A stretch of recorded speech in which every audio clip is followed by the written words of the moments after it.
cheese in it, eat it, and then you just throw the fucking soup away. It's Right. basically just hot ketchup. Kind of. Yeah. Yeah. All right, and Yeah. on that note, hello and welcome to Pot of the Dead, the internet horror film club that nobody asked for. I am your host Nicholas, and with me, as always, are the two final girls, Stephanie Hello. and Natasha. Hi, guys. On today's episode, we are covering the 2012 horror thriller mystery ooky spooky film Sinister. Before we get into everything, what is your girls' history with this film, if any? I saw it last year, I think it was. Drew brought it to my attention. So this is my second viewing of it. Okay. Okay. Okay. I knew that we had laid in the basement, yeah, probably a year and a half ago, 2 years ago, with all of the children, and we did a double feature. But I did not watch any of the double feature. I watched a movie on my phone and played games on my phone while y'all just watched horror movies. And so this was one of the movies I was playing on in the background. The other one was, what was it? The Autopsy of Jane Doe. Yep, that one. And so I kind of knew like bits and pieces of this just from like peeking up, but I had no idea. I just know literally the entire brood of children were downstairs with us. So Our basement was just completely full, and this predates the podcast in that. So like for the longest time, Steph was not a horror person because Nope. she would get nightmares and stuff like that watching horror films. Yep. And this podcast is, for the most part, helped her kind of overcome that in a way, I like to think.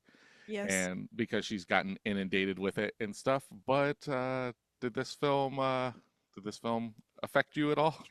Yeah, I would say probably. There's been a lot of stress going on in life right now, but I did literally all night have nightmares all night. Woke up twice in the middle of the night, gasping for breath, and then got up and I was like, not again. And so I tried to go back to bed and I was like, you son of a bitch. See, the difference is though, when you're old and you have nightmares, yes, they scare you, but they don't scare you like they used to when you're little. So it's just kind of like, guess my brain's fucking with me tonight. So that's kind of what happened. And then Nick said, when he came in this morning, he was like, you were doing something in your sleep last night because you were just kicking and moving. And he Oh, goes, I woke wow. up at 7:30 this morning and I looked over and it was like, pull the blanket, then slam your leg this way, then move this way. And I was like, I was having nightmares literally all night long. I'm sorry, I can't control that. Dang.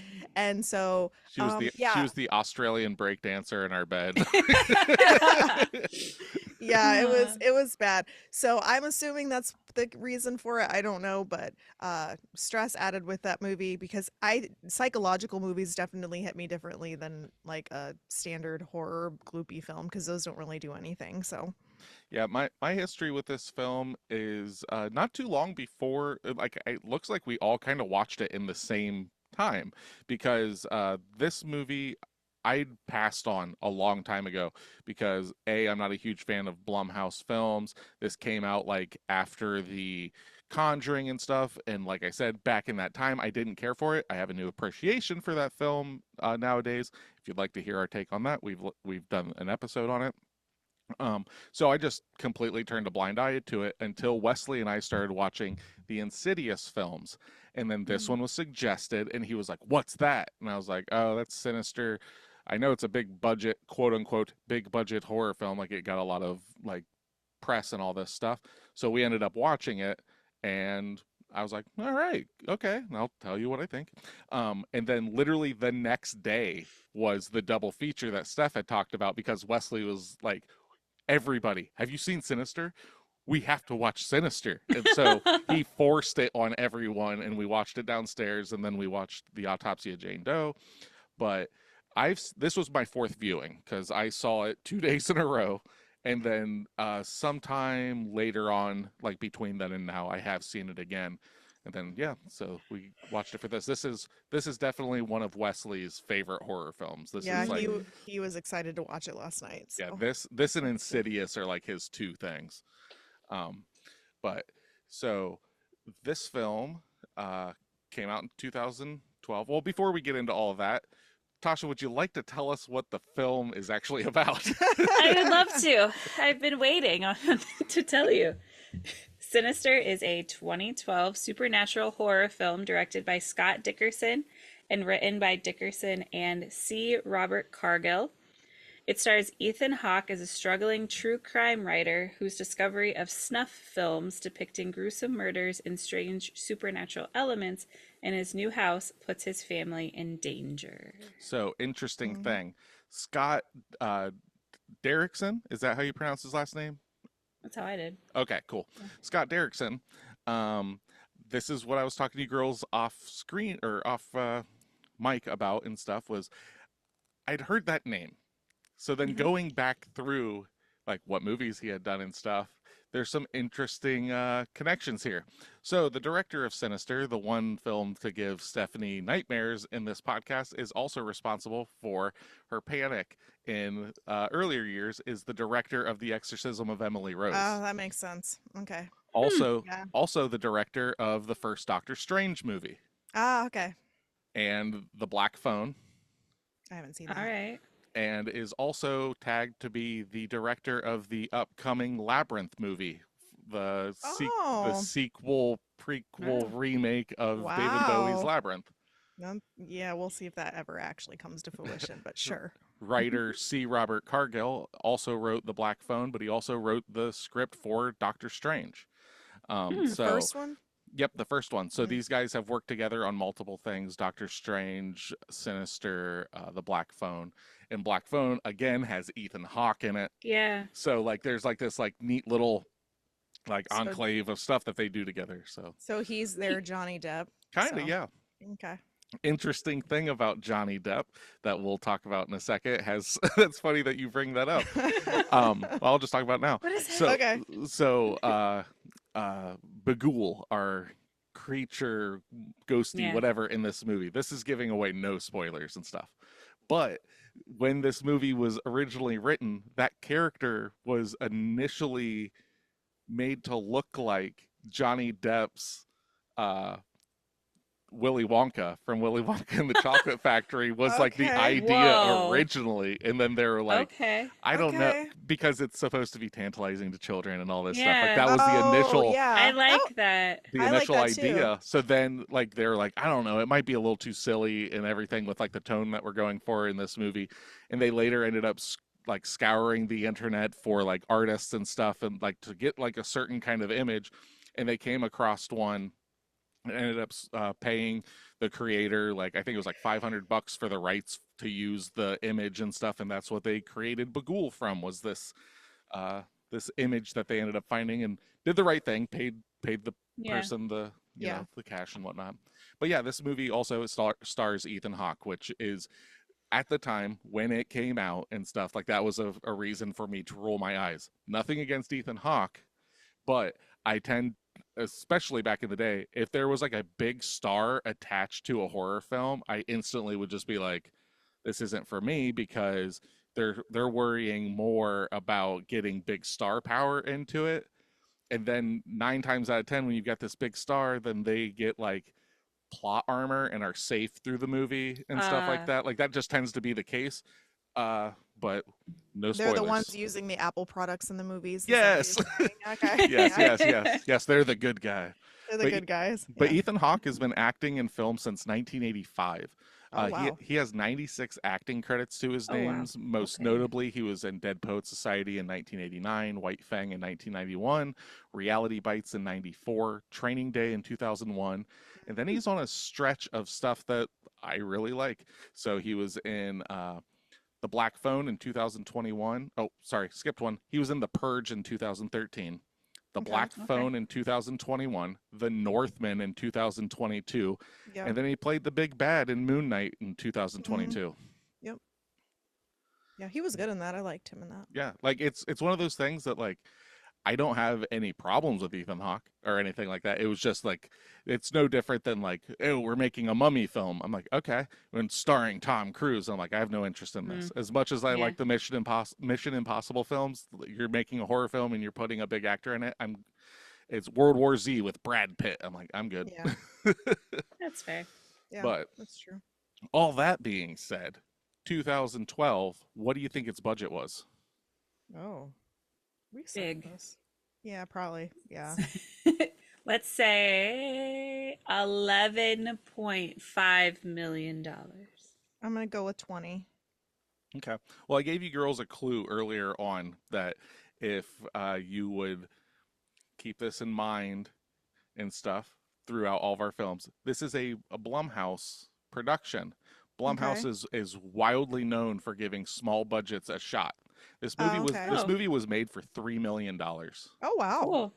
That's actually really well put together for $3 million. Exactly. Mhm. So on its basically meager $3 million Yeah. budget, what do you think it brought in at the box office? 50. Crickets. 50? Mhm. 72. This movie brought in $87.7 million. Wow. All right. Domestically, it made 48 million of that, making it the fifth highest horror film of the year for 2012, just behind The Possession, The Devil Inside, Paranormal Activity 4, and The Woman in Black.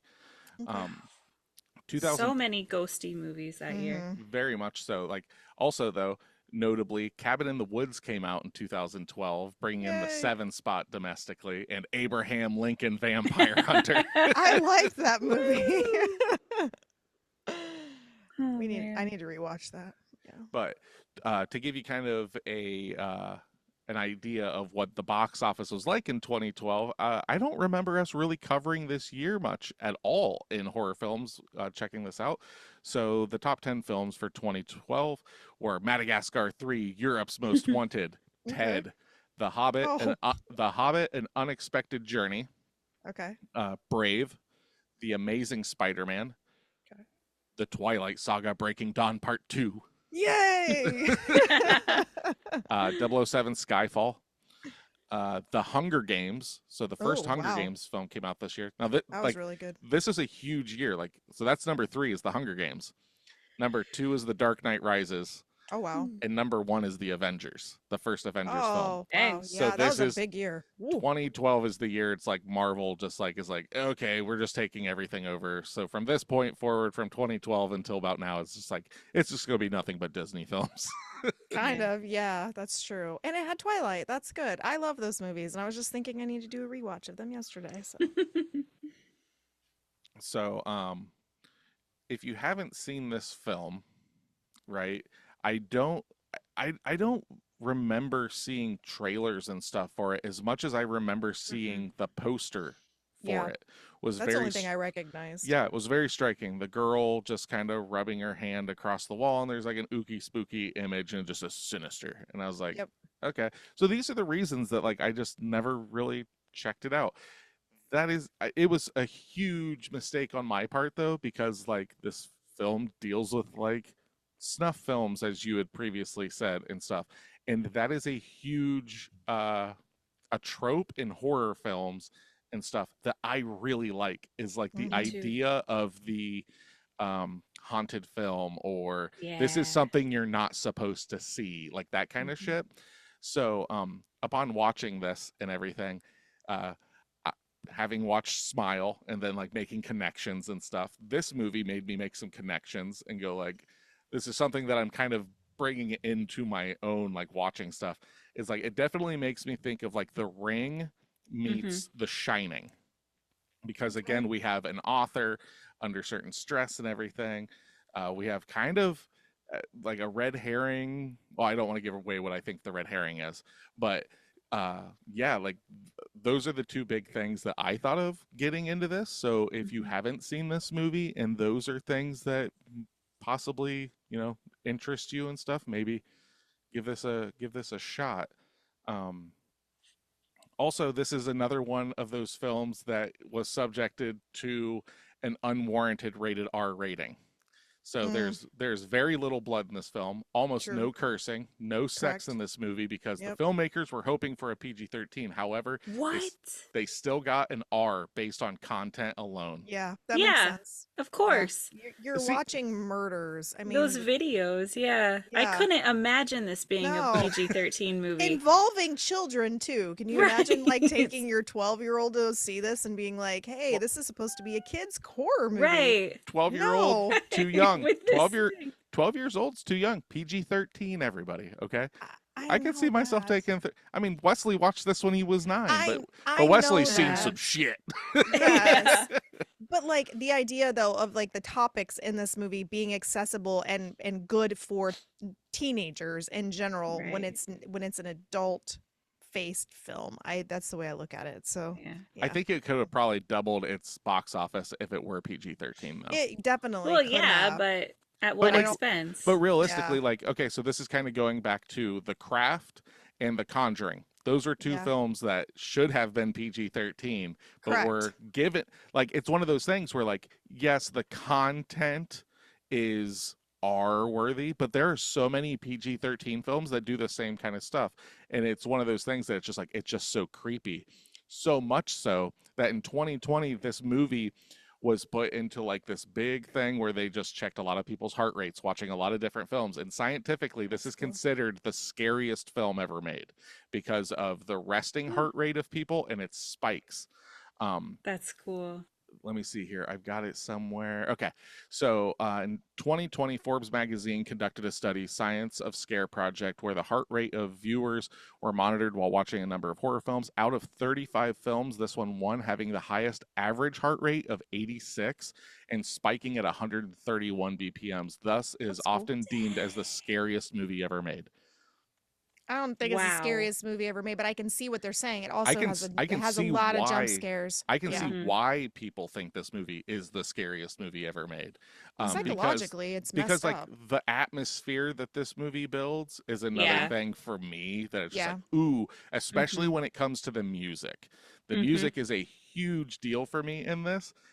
It always gets me excited because there's like the sound design and everything, which is one thing, but then during all of the films that Ethan Hawke watches in this movie, there are legitimate bands' music that they went through trying to find some of the creepiest music by different bands and stuff, and they came across like the band Ulver, Hydrogen, Aghast, Accursed, Sun O, and then the one that always gets me is Boards of Canada is playing in this. Okay. There's a song that sounded really, really, really familiar, and I was going to Yes. ask you if The you one knew with who it like was. the dragging drum beat and like the Yep. muffled voices. That's Boards of Canada. it Love that song. it comes off their album Gyroscope, and yeah, it's such a fucking banger that like every time Hmm. it plays, I'm just like, yes, yes, this is so good. Yeah, he was doing that last night when we were watching the movie. It's So, great. yeah. Like it's not a cheerful scene that song's playing in, so No. that's pretty interesting. Well, Like, and it's yay. that thing. It's that thing with like just the muffled voice in the song, and all it's doing is counting. It's like a number station almost, but it's so Oh, okay. off-putting, just weird Hmm. and creepy. So, previously when we covered Smile, we had talked about The Ring, right? And how a Right. Mhm. lot of people drew lines to it, and but the writer and stuff was never Didn't. saying. Yeah, It was just liar, like, liar, no, pants on no, fire. I had these ideas and blah blah blah. Yeah.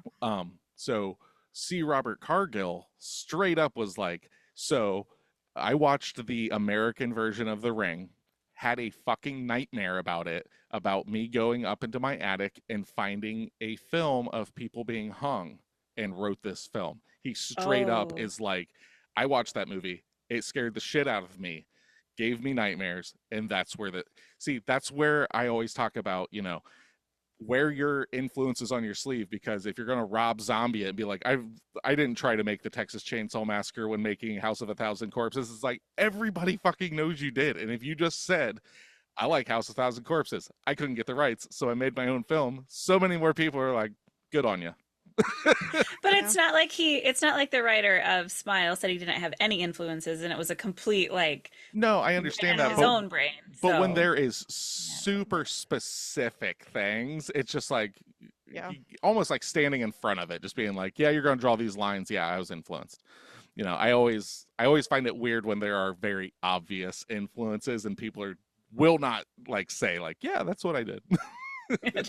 Agreed. Because I mean, in this day and age and everything, uh I always hate it when people will discredit a film just because it reminds them of another film, because Hmm. we live in a day and age anymore where every song has been written, every movie, Right. every story has been made, right? Like there is no originality throughout history, correct? Like it's been so long. Now, you can mix and mash things together and come up with interesting ideas that you haven't seen, but there's always going to be like, oh, it's, like I said, There's the a ring, nod. yeah, the ring meets, this or whatever. Um, but some people would just see this and be like, oh, it reminds me of this. It's not original. Fuck this movie or Oh, whatever. gotcha. Which I mean, I was kind of like, that's kind of how I came off, I think, maybe when we covered Smile. But at the same Mm. time, it just wasn't good to me. And I'm not going to smash on Smile the whole time. If you want to listen to that, just go listen to the episode. But it's the fact that these two films somehow came back to back in our lineup that there's a lot of comparison in my head to the two. So, Okay. but you had mentioned previously stuff about the jump scares and stuff in this film. A lot of that stuff was actually not written into the script, but Jason Blum, the owner of Blumhouse, insisted on it being in the film because it tests well with audiences and Hmm. stuff. Mm. So he wanted it to be more jump scary and stuff like that.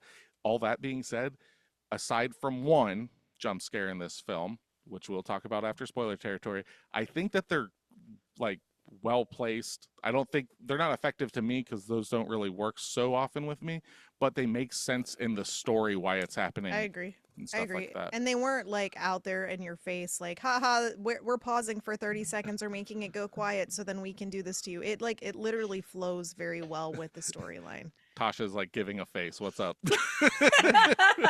Well, where you're talking about they're not in your face, like I had a problem with some of the jump scares in Okay. this, which Okay. as the one that really enjoys jump scares, I like it was interesting to me. It caught me. Especially towards the end. There were some where it seemed very like 13 Ghosts kind Okay. of Okay. Okay. imagery jump scare. At the beginning, though, there was one towards the beginning of the movie that I thought of both of you, and I said out loud, Nick and Steph be damned. I love these. So it's cool that you guys were a little bit more appreciative of these jump scares than the others. Yeah. Yeah. Like this is because this is what I think of. Like this is like the kind of bar that I hold jump scares to is the best way to for me to describe it. Hmm. Is like this and Scream and stuff like that. These are effective ways to do them. Even in The Conjuring, effective ways to do these. So Yeah, they did it really well. anytime I can like basically see behind the curtain where it's like these people are trying to do this and it misses so hard, I'm really hard on it because like I said, it's like you're leaning on this trick that's not working. Yeah. So if it doesn't work for me, it just doesn't work for me. Yeah. Yeah, they did that a lot in The Strangers too, where it Mhm. was kind of like in Smile and some of the other ones where it was like you're just waiting for them to do the jump scare because you know that I'm they're trying. just kind of ramping up for that. I'm I trying to think love that this jump scares I in Strangers. I I knew don't you did, I yeah. I don't know, and I don't want to give anything away about this episode yet until we get after spoiler territory, which we're almost there. But I don't know what I would say is my favorite film that it would be a legitimate jump scare movie. Like that's what you think of. So, well, maybe we'll figure it out. Anyway, um so real quick before we get into spoiler territory, something I found to be very interesting is for much of this film, Ellis, how do you say his name? It looks like it says Elias, but it's always like Ellison. I think it's how you pronounce it. Yeah, that's Ellison how something like that. is Ellison. wearing a Bennington College sweatshirt. So you Hmm. can always see that. One of the faculty members of the Vermont-based college was Stanley Hyman, whose wife, Shirley Jackson, was known for her horror stories, such as The Lottery, and she is the author of The Haunting Ooh. of Hill House. Oh, Nice. I really like The Lottery. I read that short story in college and I can still remember it. It's stuck with me. Yeah. And I really like The Haunting of Hill House. Yeah, so Nice. that's like I love those kind of nods. Like it's Yeah. in like Haunting a Hill House, in Oculus, and this. Yeah. Like there's so like very, very some, yeah. this is Tasha. This Yes, Yeah. it is. Yeah. so Lottery. without any further ado, we're going to get ourselves into spoiler territory because I got a lot of stuff here, but I don't want to fucking ruin anything. So this movie's just been out and about forever, you know, like 2012. So this movie's been out for 12 years. You can find it on like Max. I think that's where we watched it. Mhm. And it's a quick watch, realistically, in my book. So if you know, if you're looking for something ooky spooky, you know, we're getting ready to get into fall and everything. So uh we're gonna get into Sinister. Yeah. But before that, before we get into Sinister, make sure to come back at the end of the episode if you have not watched Sinister and listen for homework for the following week. Next week's episode is going to be an interesting one. And I don't know what it is. It's on my phone. I don't know what it is. Just gonna be. It's gonna It's be going to be an good. interesting one. Who fucking knows? It's even going to be a shock to me when I look it up. I think I know it. I don't fucking know. Anyway, without any further All ado, right. yeah. So, Internet Horror Film Club. Check out homework. We're getting into Sinister. Spoiler warning. Spoiler warning. Spoiler warning. And go. All right. Spoiler. You've been warned. Give me that 10 out of 10 review on Sinister. Yes, sir. This is the scariest film I have ever seen and I've seen a lot of them. Made me jump about 20 to 30 times. That's a bit much. They should make more films like this. Don't let any kids watch this.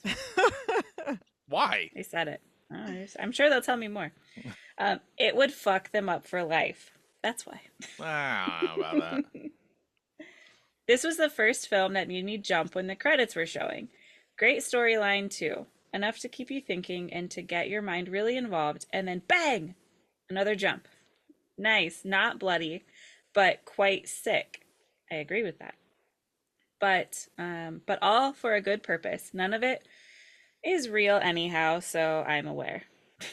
Okay, great. Thanks for throwing me out there. This movie would have I been so much better if the snuff films were real. Right. I I had my son watch it with me and his friends. Hold And up. they all Don't no, let not kids me. watch. Don't let kids watch it. I watched it with my son. I'm maybe assuming he's her older. I don't son's know. grown. Yeah, their Ah. son's grown. I had my son watch it with me and his friends, and they all thought that this was the scariest as well. I'm sorry, the writing on this is hard to read. Sometimes I felt like kicking the ass of the filmmakers as it was so friggin' scary. I had trouble sleeping that night. Damn you guys to hell. Noise. All right. Okay. So let's hear that heresy of the 1 out of 10. Yeah, it's short, so it's okay. 1 out of 10. The cell phone flashlight is a main character in this movie. Oh. It's kind of true, though. That is true. The lighting is so bad in this movie that you literally cannot see what is going on most of the time. Maybe There they is- needed to there is some change their- scenes- Reason. Yeah. There are some Yeah. well, there's some scenes that are like in the daytime that it's so dark that I wasn't sure if it was our TV. Like Yeah. because like Mm. when Deputy so and so shows up at the front door later in the film, like not the first time, he's standing in the doorway and you can't see his fucking face. You can't see Ethan Hawke's face. I'm just like, God damn, it's daytime and it's dark as fuck. Ethan Hawke walking around a dark house with the light from his cell phone is not scary. How anyone was remotely entertained by this movie is a joke. All of the positive reviews on here must be from the marketing team. The only thing that was done well were the creepy 8mm films that Hawke watches to research the murders. Seems all of the budget went towards the plot device, but not the film's actual plot or filming of the movie itself. I've never really cared for Ethan Hawke, so if you're not a fan either, definitely do not waste your time with this one. Snoozer. And I thought extremely predictable from the moment you see the daughter painting on the wall in the beginning and the other children's drawings later on. Duh. That's what I said. I Well think then. I think one of the things that probably did the movie a disservice in that sense of like the daughter painting and stuff is that they made that the poster Right. and stuff, which it's a cool poster, like I'll give it that, but it definitely fucking kind of, you know, gives away the plot. Like, oh, this is probably the one, because they set up the whole fact that it's probably the son the whole time through the movie, Yeah. that he's going to be the one that's affected and all this stuff. Yeah. Because there's two like red herrings in this film that I think, like the son, I think they set Okay. up that he is the problem that's going to Yeah. be happening. And then the other red herring is that I think they do a really good job. I don't think I've ever seen this happen in a film where the red herring is that we're dealing with an unreliable narrator in the drunk husband. Mm-hmm. Mm. So like they're making it seem like maybe it's not happening, maybe it's all in his head and stuff, and they swerve on that. I Like think a that's kind of reminiscent of The Shining also. Yeah, in a way, Yeah. but that kind of, yeah, because it's the drunk, like Mm-hmm. under pressure author. well, like the Secret Window kind of does stuff like that Yep, too. Secret Window Yeah. does that, but like it, I'm trying to think. I don't think though, like watching The Shining and watching Secret Window, that like the first time that I watched this, I was biting like maybe it's not happening, maybe it's him. But like in The Shining and Secret Window, it is them. You know what I mean? Like where this movie like does it the opposite way Mm-hmm. I and stuff. see. Like that's the thing that like I don't know, and I could be wrong. There's probably, like I said, there nothing's original. It's just a matter of what you've seen, right? Mm-hmm. So you can only draw those lines. But like I really like that, like where you're watching this guy lose his mind and stuff, dealing with all this stuff and the pressure of trying to get his 15 minutes of fame again, Yeah. which I think Yeah. is really cool. Like I like that because it I like how they build this character through like seeing just how selfish and egotistical he is, but Bad. it's not it's not just expository dialogue, which we do get that uh later on in the film, but for Yes, some we reason do. I'm able to turn a blind eye to that for service of the film because I can't figure out a better way to get those Yeah. points across. But I like how they do that and give us character development of Ethan Hawke's character. Yeah, because the motherfucker literally moves his entire family without telling them into the house of a murder house. Like, who in the fuck does that? And then it like shows you the fucking tree, and I'm like, does this motherfucker really do this? Like, he really did. And then you Yeah. got these cops, like fucking. That was weird. I like the whole like, I don't want you coming into my town. Like that's like very Midwestern small town, like Yeah. fucking ego shit from police officers, and it was just weird, like we don't want you here because you've done this before Well, or whatever. it makes sense, and I think they kind of give it to you in a way that it makes sense because, like, right off the bat, it is kind of like what the fuck, like Yeah. the first time that you really see Ethan Hawke, he's dealing with the sheriff, right? Like that's Yeah. Yeah. kind of like the first time, but it's like he's buying the house that these people were killed in. So of course the cops are going to be like, "Oh, who's buying this house?" And then they're going to Right. research it, and they're going to be like, "Who's this guy?" And then they're going to see, "Oh, it's the Kentucky Blood guy." And it's like, "Oh, this motherfucker!" They're instantly going to have, and like the sheriff does give like, you fucked these other things up and all this stuff. Right. Yeah. I don't want you to make our town look bad. All this Mm-hmm. stuff. So to me, it makes sense as the first time though that you see it, like when they meet the first time, you're like, this is fucking weird. But it does make like they make it make sense. That's the thing that I think this movie does really well, as like outlandish as it could have been made and stuff. I think they ground it really well in reality. Yeah, for the most part, I would say. I think that the thing that I like about this compared to a lot of the movies we've been watching recently is it actually makes fucking sense. Yeah. And that it actually has a really good, well written plot. And as I was watching this, I was like, this is definitely a Tasha film. I was like, it's got all these jump scares that are done pretty well, it has no fucking gore, and it has a pretty good, like, storyline. And So I all was the like, dogs survive. The two yeah. Yeah. dogs survive. Yeah. So I thought that was interesting, like in itself, because I was like, I didn't know what to expect because, like I said, I'd seen bits and pieces of it in the basement, but I never actually paid attention to it. But I thought it was really, really well written. And like even the parts where they're showing us the films where the people die, it is uncomfortable, but not Mm-hmm. in a way that it's like gratuitous. It's like just showing you what you would expect something like that to happen. Like it feels more realistic and it's very well puzzled, put together.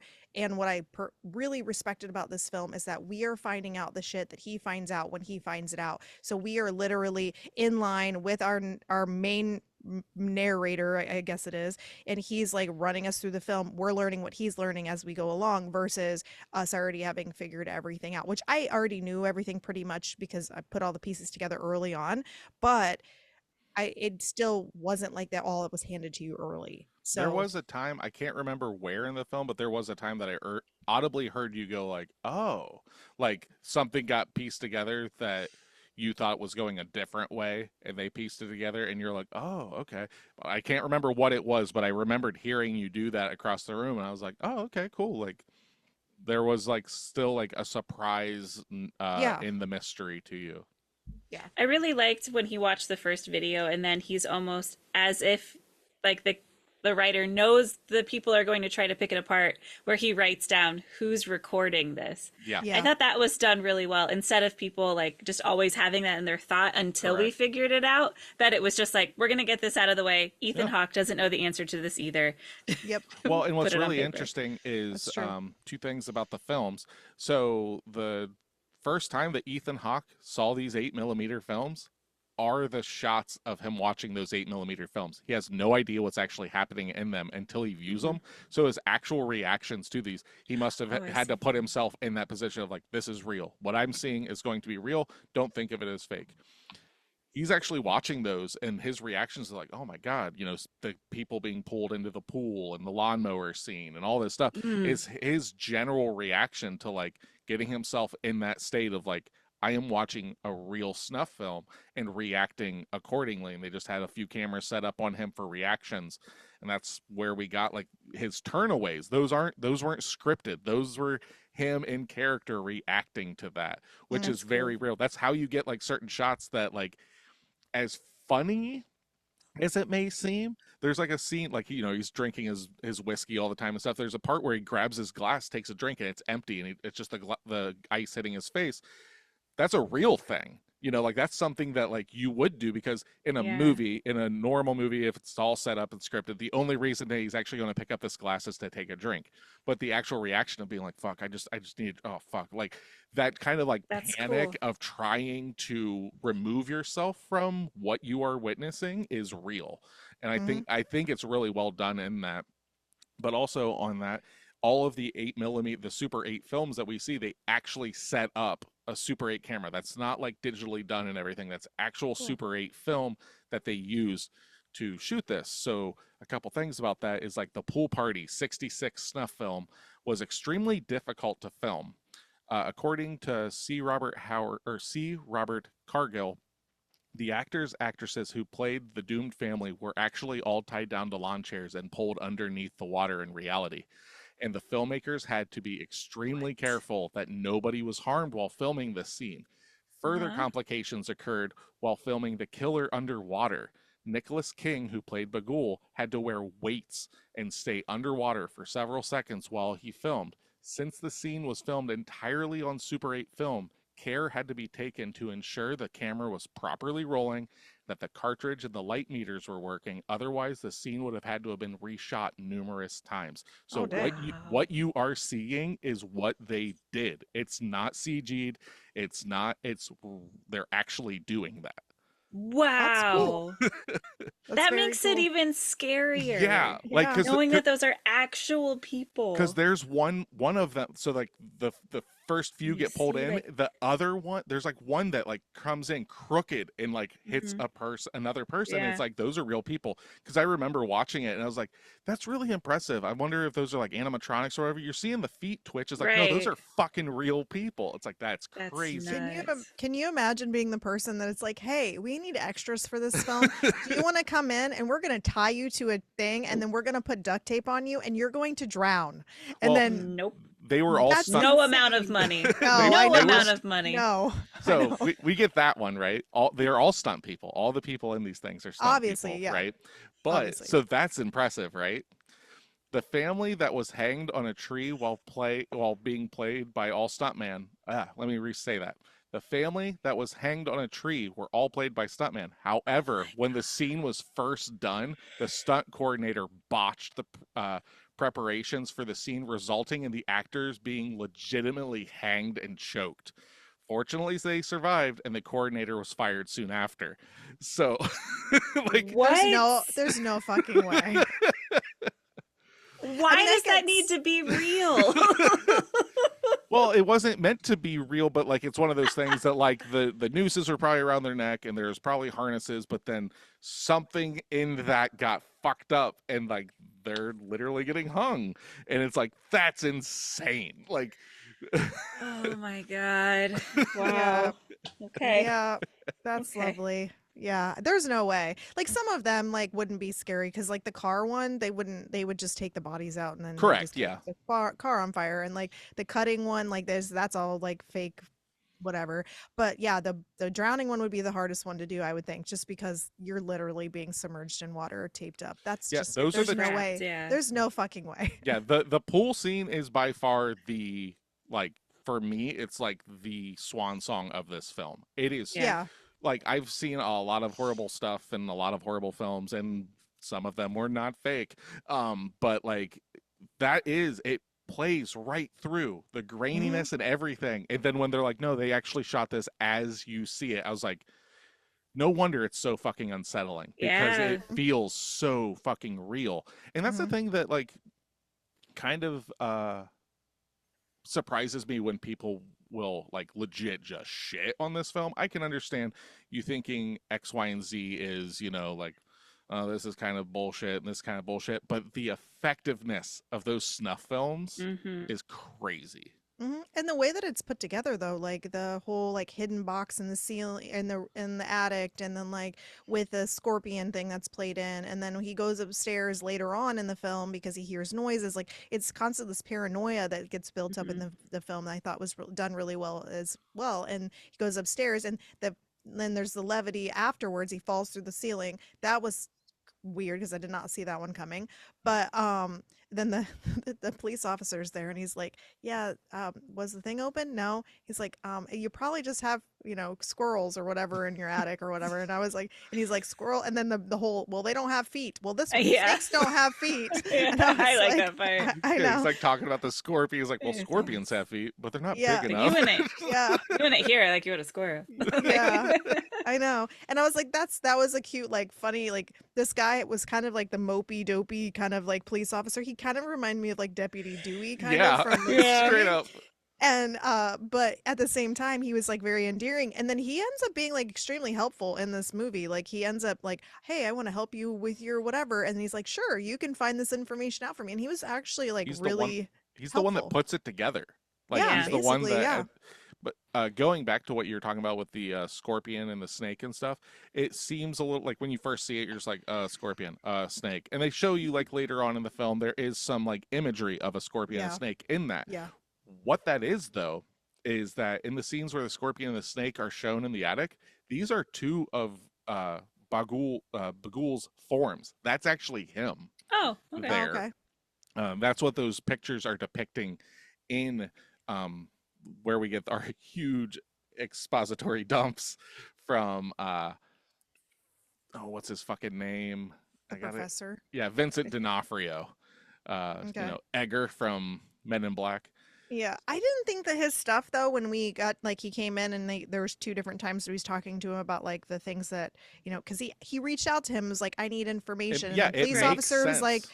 "It makes 100% sense." And I understand that you look at it as like exposition dump or whatever, but it's not really, because it would be the same thing that like, "Hey, I'm trying to put all these pieces together. Can you please give me further information?" And he's like, "Yeah, this is the stuff that I know." And then you also have the police officer, so it's not coming from all in one person. It's coming from Ethan Hawke's character. He's piecing stuff together. Then you have the police officer who's doing actually kind of the heaviest lifting, and then you have this whatever Professor. professor guy, who has like specific knowledge in cults and stuff. Yep. And so like he comes in because of the police officer and is like, "Yeah, these are the things that I know." And so I felt like that was like really well put together, in the sense like you're not getting all your information from one person. They're actually kind of collabing together to get like, "Oh, well, let's put all these pieces together, and then now we're coming up with a stronger narrative." And like, and when we first started watching it, I didn't know if this was just like an old person wearing a mask through all these years, or that they had like, it was like a cult where it was like one person initiation,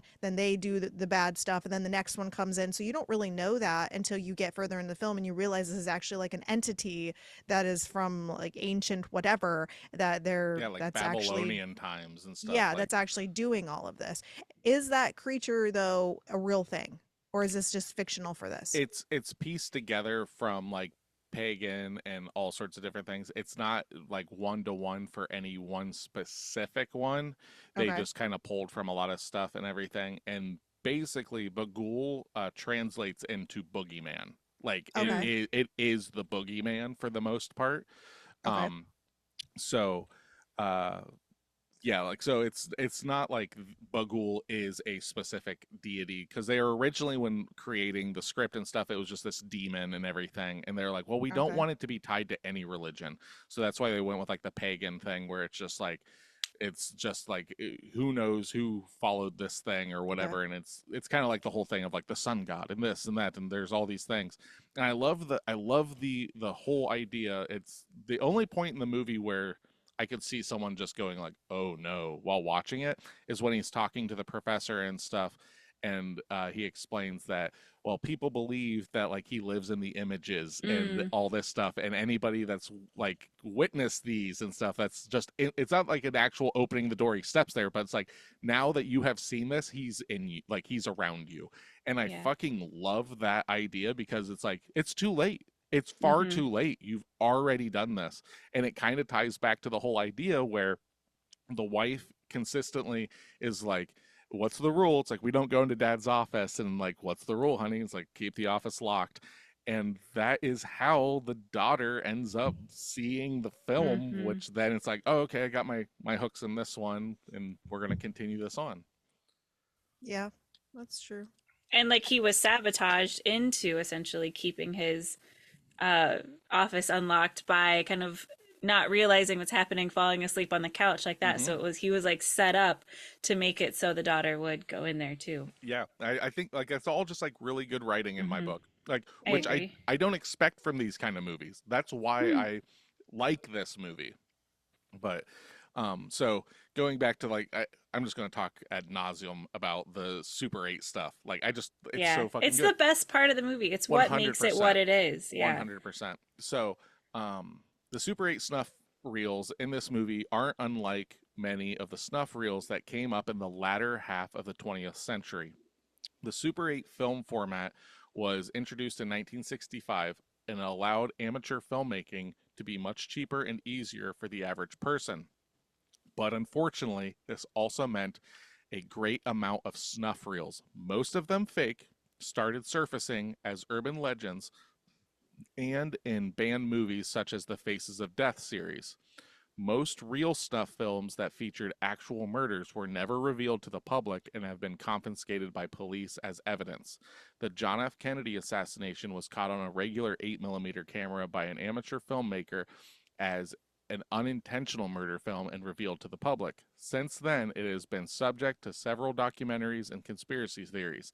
This movie's snuff reels were made to look like the 20th century murder films on purpose to fit the story, which questions who the people behind all the snuff reels out there actually were.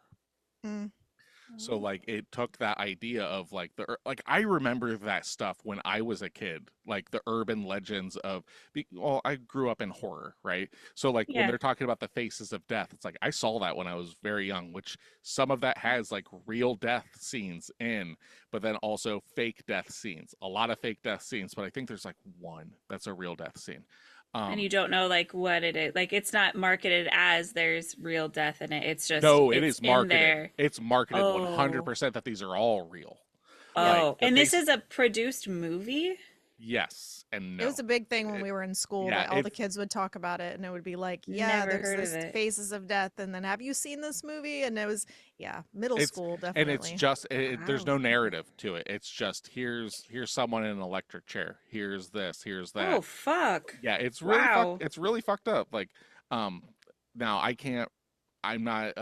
I saw it when I was young. I have not rewatched it or anything. I know that there's a lot of debate on whether any of it was real or that whatever, because the big thing was that it was marketed that it was all real, Mhm. and Okay. most of it wasn't. But if I remember correctly, I think there is like one or something like that. Gotcha. But I could be wrong. Like I said, I've not watched it in 30 years. Well, not 30. Jesus Christ, I didn't watch it when I was 8. I'm a pop. But those are the films like that I remember seeing going to the fucking like rec center or whatever it was fucking called, the movie store that was in town, and you just see like, oh, this fucking crazy cover and this one. I vividly remember the Faces of Death cover and stuff, and Gotcha. that was the Yep. one that like it straight up. There are very few films that you were not allowed to get as a kid. Yeah. Like I could rent whatever, but that one legitimately said like on it that you could not get it from there unless you were 18 or older. So, Gotcha. but yeah. Okay. All right. So what was our favorite part of this movie? Pool scene, 100%. Okay. That's all I got. Wow. I really like the snap scene of where Ethan Hawke, towards the end of the movie, where Ethan Hawke's like checking on his daughter, and it looks like his daughter's asleep with her back to him, Mm-hmm. and then it pans to her face, giant eyes, and then she sees the girl Mm-hmm. across from her. I really liked how that was done Yeah, with I the agree. paintings on the walls. Yeah. A lot of certain parts of this, especially like with the girl that pops up beside the head and all that, reminds me of The Conjuring. So like the whole, it's dark and then now we have this little girl's face beside us, and then Yeah. like the little girl on the ground talking to her, and then the painting on the, like a lot of that just reminds me of like very reminiscent of The Conjuring. And I liked that scene too. I thought it was interesting because they slowly but surely kind of build you into bringing the children aspect into the movie, and I Mhm. liked that. So it wasn't like from the beginning, it was like slowly. And then I do wonder how well the movie would have been received if they did do more of a character that looked like Willy Wonka, that was more enticing to children instead of scaring of children, like where they're like holding hands and it's like, let me lure you into my, Yeah. white panel van, that kind of concept. But yeah, I like that. And I actually, my favorite part of this whole movie was the ending. Mhm. Okay. Yeah. Yeah. If we're gonna go all the way there, I Yeah. really like how it ended. I Mhm. love how it ended. Like it was the idea, other than the fact of like the kid part, like them standing there in the hallway. Like I was like, I could do without that. But the whole Yeah. like the dad's drinking his coffee and you see the little note, and I was like, I wonder what that means. And then he's talking to the professor, and then like he gets up, and then there's like this note, and then he like passes out, and then you see like I'm the person that wishes that was more gory in this scene just because I like that kind of stuff. But the dad's laying on the floor and the mom's laying on the floor on plastic. And Yeah, I then, love the she's blocking of that is super yeah, great. it's Yeah. so cool. And then she's got her axe and like this little girl with her axe. And I was like, this is fucking amazing. I love that. I hate that the fact that it's like, yeah, these kids are murdering their families. But I always wondered throughout the whole movie, like, how are we accomplishing this? And it finally kind of gives you all the little bits and pieces when you get to watch like the Super 8, it's the extended, that he Yeah, has to piece yep. together. And I was like, that's really smart, and a lot of it. And then my favorite was he moves to this new house again, and then they're in the fucking attic. And so like they're That's back, and they're following him, and I was like, Mhm. that is creepy. So I think the ending for me was the most successful, and that usually isn't the case. And I was like, please don't tell me that this is like a clean ending like The Conjuring is, or yeah, whatever. it fakes you out with that when they're like Yeah. leaving, right? It's Yeah. Yeah. like the fake out ending. It's like, oh, it's Yeah. all happily ever after, and then nope. Yep. Mm. And then the deputies calling him to warn him, and I thought that was really cool, and he just kept like getting rid of his calls, and then finally he talks to him, and then that's when everything kind of comes together. And I thought like the lighting of that was done really well, and like the placement, and then her kind of like drawing on the walls, with blood and all of that was really smart. So I liked that a lot. I think that was the best part of the movie. My And only I liked that we originally think that, at least for me, that they just got decapitated, and then Yeah. you see her drawing, and it's no, they got Yep. like chopped up. yeah, Yep. It takes it like another gruesome element, Yep. but you don't see it, and you don't need Yep. to see it because and a child drawing that scene is Yeah. terrifying in and of itself. That's and true. and like yeah, like the only thing uh okay, so in that scene with all of that and everything, when she's like, dragging the axe and everything, like there's something very visceral and scary like of someone that weighs about the same as the axe they're dragging. Yeah. Like you're like, Yeah. how are you gonna fucking do this? But like the line that I think is fucking great is when she's like, "Don't worry, Daddy, I'll make you famous again." That's so fucking up. Like Yep. it's So sinister. Like It the is. name is right. It's beautiful. Yeah. now Yeah. my problem though is like that's all good. I absolutely hate though the whole like let's all just like look down at the Yeah, camera and put our fingers up. And I like the idea of them tilt the disappearing. head. The tilting of the head of the kids on the film, I don't like. The tilting of her head, though, I do like because it's the reveal of him being there. I'm Mm. fine with that because that makes sense. I hate the idea of like, you know what's weird? It's the same idea with Smile. You know what's weird? When people tilt their head, it's like, Yeah. fucking stop. It's not weird. It's not creepy. Um, Yeah. Mm. but like that's my biggest like cringe of this movie is that. And then like the way like that one scene where the girl's face comes up next to his, I think that that's pretty like I agree. It's kind shitty. of, But I yeah. do like when he's like going through the house and like the kids are like running around, how they're Hmm. so much slower. It's like they're almost underwater and stuff. I Yeah. like that.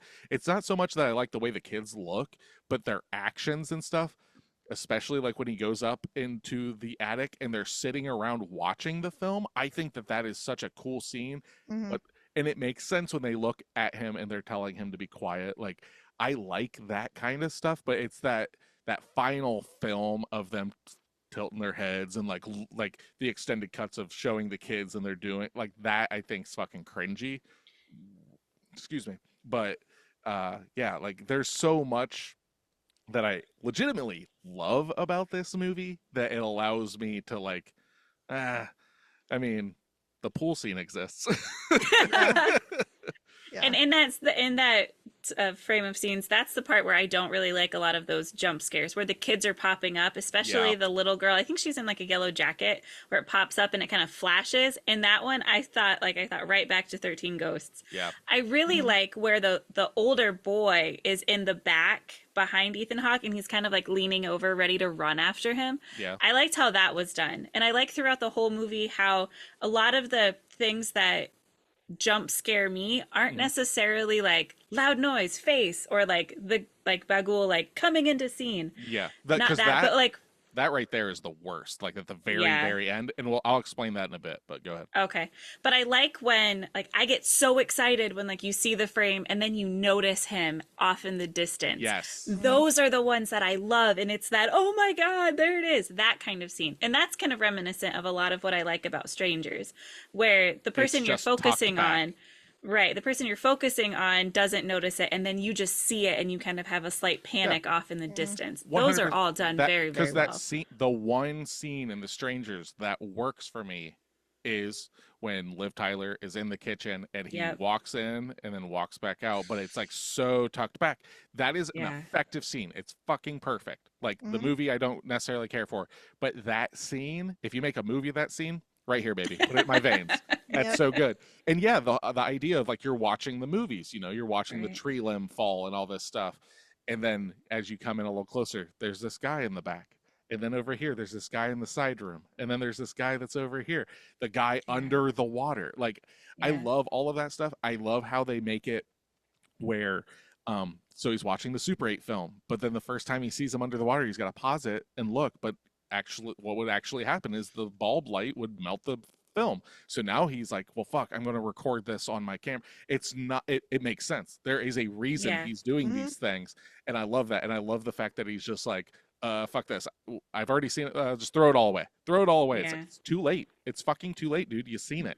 Hmm. And I liked when he's talking to the professor that the professor doesn't know his whole story because Correct. he's just giving the information about this deity. But then, like, how the professor gets confused, like, what kind of book are you actually Hmm. writing? Because Ethan Hawke is like losing his shit Yeah. because Hmm. now he's looking for help for himself. And the professor's just like, this is just the information, like, Yeah. objectively Like, what are speaking. you, what is actually going on? Yeah. Yeah, I thought And it, that was really cool. and it's one of those things where like right off the rip from it, he sees the first film, he calls the police. Hmm. He could have fucking like, I don't know if that would have helped anything, right? But maybe, who knows, right? But you just see his ego from that point on where it's like, no, I'm going to be famous again. I'm going to have my 15 minutes of fame and all this stuff. And then yeah, no, his daughter makes him famous. Yeah. Yep. That's He true. gives up the book, they move away, and then it doesn't change his fate at all. Yeah. Nope. And then the house thing was interesting too about like the address thing where it was like, well, they used to live in this house and then they moved to this house and then like they were all connected by where they lived. And I thought that was kind of cool where it was like, well, because then it actually ties things together as to Yeah. making sense as to why they're all connected. Yeah, like, cause he's just like, you either just put yourself in his line, cause like the cop doesn't even know that it's something supernatural. He thinks it's a serial killer. He's Yeah. Yeah. like, you either just sped up that, or you put he put his sights on you now, and it's like, Mm-hmm. and it's literally like within the next 5 minutes, Ethan Hawke's dead. Yep. Yeah. Yeah. So, Yep. but I yeah, gotta say though, I don't like Bagul. I I, don't like the imagery of him. really? No. Mm-mm. Okay, why is I'm that? not a huge. I don't because he's too anthropomorphized. I don't like that he looks like a man. Okay, He looks like a man in face paint. To me, he looks just like yeah. I feel like it would have been more effective if he was like a shadowy figure or like didn't have a face or like something looks less like face paint and like shaggy hair. okay. That took it away from me. And it was very specific. Like they did that on purpose because, like, so, like I said, like they were originally going with the Willy Wonka thing. They ended up finding this photo. It was simply just titled Natalie. They bought it, and Derrickson explained that the image appealed to him because it reminded him of the makeup and costumes worn by performers in black metal, Yeah. while remaining unique enough so as not to be directly linked to the genre. Derrickson had previously researched black metal while looking for inspirations for Bagul's symbol, which is ritualistically painted in the scenes of each of the film's murder sequences. Some of the background music for these murder sequences were actually from ambient tracks by bands associated with the Norwegian black metal scene, including Ulver and Aghast. So, like, all that stuff, like I can understand why you're like, I wish it was something more. Yeah, and he and I looks like a black metal bandmate, and I yeah, don't like that. I agree. what would you like to like, would have the creepy Willy Wonka been a better thing for you personally? Like, I that's always something that I'm interested in, like your girls' takes and even my take of like, what would you do if you got to be like the producer on this film? What would you say, like, no, let's do this, I think this is going to work more for me? Because Jason Blum is basically going like, no, that end scene where Bagul jumps out, that is Jason Blum saying, no, we got to send him home with one more jump scare. Yeah, Like that, it yeah, was literally like Derrickson pushed back on that, and Blum was like, no, this is happening. Like Yeah, there's and like, it's so stupid. it's so cheesy, but like in the sense of Bagul, what would be a creepy thing for you that would have worked better? I like the Willy Wonka aspect of it, but along with that, I still don't like that you see Bagul in the real world. And if he was in the real world, then there was still some like distortion to it, Okay. making it seem just like a human form. I don't necessarily care for. So If if it it was was, if it was more of just like a shadow, it would work better for you. yes, yeah, more wispy, more not tied, not concrete, not tied in reality. I Not like it when you see it in the videos. I like it when you see it in pictures because there's still that detachment of reality. But when it's in but reality, when he shows up and he looks like a guitarist from Slipknot, that kind of bothers That's yeah, you. exactly that what it doesn't do reminded it me for of. me. Yeah. Yeah. So It's like a, if it was like a hyper stylized Willy Wonka, but still had like some odd characteristics to the limbs or to like if parts of the clothing are still like wispy like the kids were, how the kids look like they're in a different Yeah. like a different realm of reality. I Mhm. like that. And they didn't do that with him. He was like Okay. grounded in reality when he like Yeah. isn't in the videos. Yeah, I agree. It looks like a Mudvayne character in the thing. So, Mhm. but I think that I agree with Tasha with that. I mean, I don't hate the character. I wouldn't prefer it. I actually think it would have been better if it was like maybe everything but the face. Like you could Right. just like the face is obscure and you can't tell what it is and maybe it's wispy or it's like black or whatever it is and then maybe there's the body and the body is like I still like the idea of it being like the Willy Wonka thing only because it's supposed to be for fucking kids and like and so the idea of just like bringing them into a self like a the sense of security but not because it's a bad guy instead of just being the bad guy because it's just too like what you generic. Yeah. what you girls are asking for is literally Slender Man, Okay. Essentially, Slender Man is terrifying. which is kind like it's not. This came out around the same time that the Slender Man stuff started getting groundswell on the internet and stuff. Okay. Now, I didn't see anything of him saying that he took influence from it or not. I feel that it was just kind of like in the oeuvre of everything at the time and Yeah. stuff. But like when you're talking about like a faceless entity, Hmm. and that like that's actually how the Slender Man started, was just this faceless entity tucked back in photos Yep. that were around children. And that's what this film is. And like Yeah. so that's kind of like you wish that they would have just been like that the Slender Man stuff would have just make Sinister Slender Man. Yeah.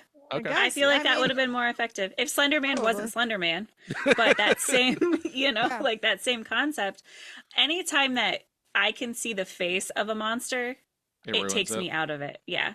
You like it having that just ambiguous, like I don't it's so undescribable, like the almost the Lovecraftian aspect of it where you're Yeah. just like what the fuck, it is clearly not human, but for you it breaks that line because it's like this is clearly a guy in a rubber mask.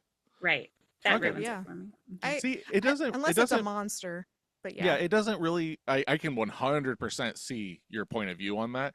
For me, it's effective in the sense of how striking it is for like the painting stuff, like the Yeah. eyes, how the eyes work, and every because it is just black on white, right? Hmm. And you see him so very little.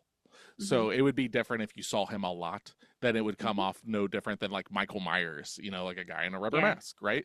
But like you see him so little. I do agree, like it would be cool. I agree with like the wispiness. I think that would be cool.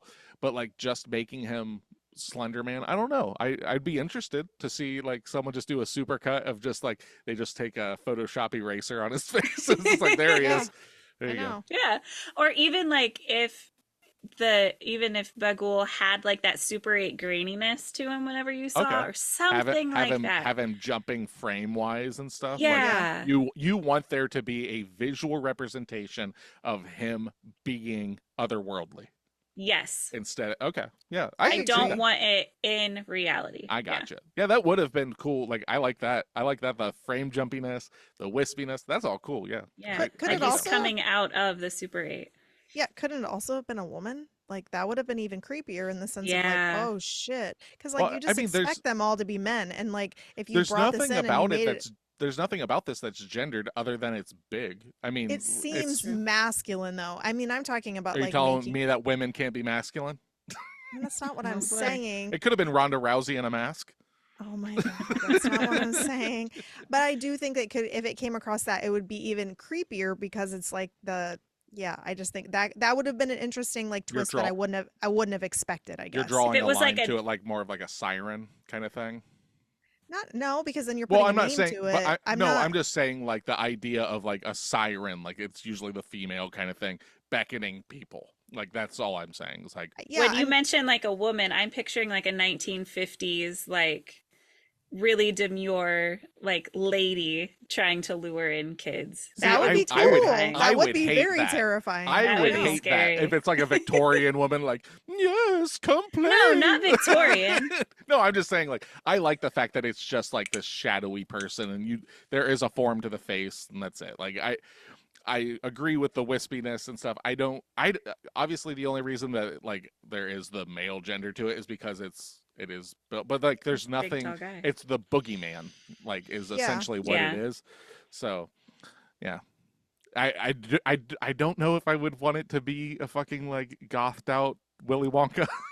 But if the I don't boogeyman could know. take on different forms based on who he's trying to summon. Well, and he does That's the true. snake, cool, the too. dog, because the dog's him too. Oh, I forgot about the dog. The Yeah. snake, the dog, and the scorpion. And I wonder, like, I didn't see anything in my research, but why those three things specifically? I would be very Yeah. interested to see, like, Yeah. what he thought, like, other than it just being like, oh, wouldn't that be creepy? Like, I mean, the snake makes sense in the sense if you look at like Christianity and like Lucifer and all that Yeah. stuff. Yeah. But like you said, like he wanted it to be specifically not religious. He wanted it to be Yeah. his own thing. I wonder if it has anything to do, this just dawned on me, to do with the people that he's taking, because you see in her paintings at the end, I think we see a scorpion, we see a dog, we also see a unicorn that she's been painting. In the blood? In the blood, yeah. Oh. There Yeah. are Oh my horses. God. I know there's a sequel to this and I haven't watched it. Does he show up as Yeah. a unicorn? Maybe. But I Is he? wonder if that imagery has something to do with it because they like really pan in on all of her pictures Mm. and her pictures match what we saw previously, aside from, I believe, the horses and the unicorn, which They're is like also hers. there are also things though that people tend to have a phobia of, like Rottweilers specifically, like a big dog, snakes, scorpions. Like I'm wondering how much that has to do Well, with and it. then there was like a smashed bug underneath it originally, which I thought was interesting. If you watch when he originally at the very beginning picks up that bat that the films, there's like underneath it, or maybe when he Mm. dropped it, I can't remember what it was, but it wasn't the scorpion. It was like some yellow something Hmm, underneath it that was like smashed in. And I was like, what the fuck is that? It looked like a Hmm. spider or hmm. something. So I have no idea. Yeah. Very strange. Yeah, but I love this movie. Like for what it is, I love this movie. Like this is one of those movies that I, I it's not what I would consider like the this might be the perfect gateway horror film in my book. Like in the sense of like if I had to do like what are 5 films that I would suggest to not an adult, not necessarily someone that's been like into horror, right? But like you need to watch Scream, you need, all these things. And it's like in that era of films, if I'm wanting to hit the 2010s and stuff like that, what's one of the movies that I would suggest? And it's like Sinister is definitely Mm. like one of like I would suggest this over The Conjuring and stuff like that. There's just something about this for me because like I said, the whole film thing, Sinister, 8 millimeter. I fucking love 8 millimeter with Nicolas Cage, which is about like the snuff film. That is such a draw for me because it's so rooted in this urban legend slash reality that exists, but I grew up with that is creepy, intrinsically creepy. Yeah. And this is one that I'd be like, if you haven't seen Sinister, you gotta check it out. Like it I think it checks a lot of boxes. It's got the jump scares for people. If that doesn't work for you, the Super 8 stuff is creepy. I think Ethan Hawke and all of them do fucking great. The relationship of the husband and wife in this, the conversations when she finds out that they're Mm-hmm. living in the fucking house and he's like he's like basically gaslighting her. Well, you just asked me if we live 2 houses down from it and I Yeah, didn't she's not lie. wrong. He's not wrong. That's true. But at the same time, if A lie by omission is if I still a were lie. if I Yeah. were to pull that shit, you wouldn't let it slide. No, God, no. but she kept going. She didn't want to know. She kept saying that. So Yeah. it was like you blatantly said you didn't want to know. And then he's trying to protect them, but at the same time, like why would you do that to begin with? Like that's Right. just dumb. Like It came on that's the just But market. that It was goes super back cheap. to They were super that goes poor. yeah. and he needs that fame. Yep. He Yeah. thinks he'll get it from being in that house. Doesn't Yeah. matter what his family goes through, this is for him. Well, and Yep. I love the way you are like the opening of the film, you see the hanging scene and everything, and then like the sheriff's just like, and this is in bad taste. And you're like, Yeah. oh shit. And then you see the Mhm. tree in the backyard. You're already set up like, are you fucking serious? Yeah. Who does this? I don't know. Ethan fucking Hawke does. There's so Yeah, many that's true. times in this film like where he would do something. It's like, we've all been there, Ethan. We've all been there. Like he's like seeing some shit and he just pours himself a drink. It's like, been there, dude. Falls through the ceiling. We've been there, Ethan. Well, and that I think that was another scene that happened that Steph was like, okay, I was wondering when he falls through the ceiling and stuff, and it cuts to like the cops there, like bandaging him up. She's like, oh, thank God that like the wife didn't hear this. Like, obviously she would, right? And they just like are like, yep, the cops are here. Like, Yeah, because it Yeah. was weird. It was like she didn't come out and he was like laying there and I was like, and then it just cuts to people being there. So I was like, I guess she heard it or whatever, but we Yeah. didn't get to see her reaction, which is kind of like I felt like that was missing something because I wanted like you only get to see her reactions about specific things. Like it's not through the things you would expect it to be. Like I don't know. I feel like they just cut out a lot of those relationships because they were just focusing basically on the plot line instead of Mhm. like the background children and the wife. Like they were all secondary in general. Yeah, And I but feel like with that scene, if we saw her reaction, it would kind of just be like beating a dead horse because you know she's, why the hell are you up in the attic in the middle of the night? Like it's just it gonna be would more of correct. that. And Mhm. that's the thing about this movie. Another reason that would suggest it and why I like it is it's tight. It doesn't Mm-hmm. Yep. there really aren't many scenes that I can think of that's like you could have thrown this away. You know, Yeah. like we've had True. so many films where it's like, what the fuck? Just come on, let's move on. This movie just keeps going and keeps going and keeps going. The only times it ever lingers is when it's on its high peaks. It's showing you the films. You know, Yeah. those are the times it lingers. Anything beyond that, it's just keeping the narrative going. So, Yeah. Hmm. It's true. all right. You girls want to get into review territory? Yep. Sure. All right. I'll start it up because I've already been kind of waxing poetic about this. So, what do you girls Okay. think that I'm giving this movie? 7.5. An 8. I'm giving this movie an 8.25. Ooh. Oh, dang. Yeah, Okay. this movie, I said it like once we finished watching it. This is the fourth time watching it. I was really interested to see if it was going to lose its luster. I still had a fucking great time watching this movie. Like, it's it's very rare for me to enjoy this kind of horror film, and by that I mean specifically like I'm not a big Blumhouse fan. I know a lot of people like it and stuff, but like I appreciate what Jason Blum does by giving small budgets to interesting ideas and just seeing what happens. I 100% like respect that. It's just that a lot of those films just don't really do it for me. This one does though, because it's about shit that I find interesting. I think it's done really well. I wish Jason Blum would have kept his fucking hands off of it though and not given us like that stupid ass jump scare at the end, because that really cringes me. Mm-hmm. um but like I can't 8.25 could seem a little high, but there's just something about this movie. It's got some intangibles that it just works. It's the atmosphere, the music, the fucking Super 8. Ethan Hawke fucking knocks it out of the park. The kids are fucking good. The wife's good. The cops are good. There's not a fucking bad actor in this movie. It's written really well.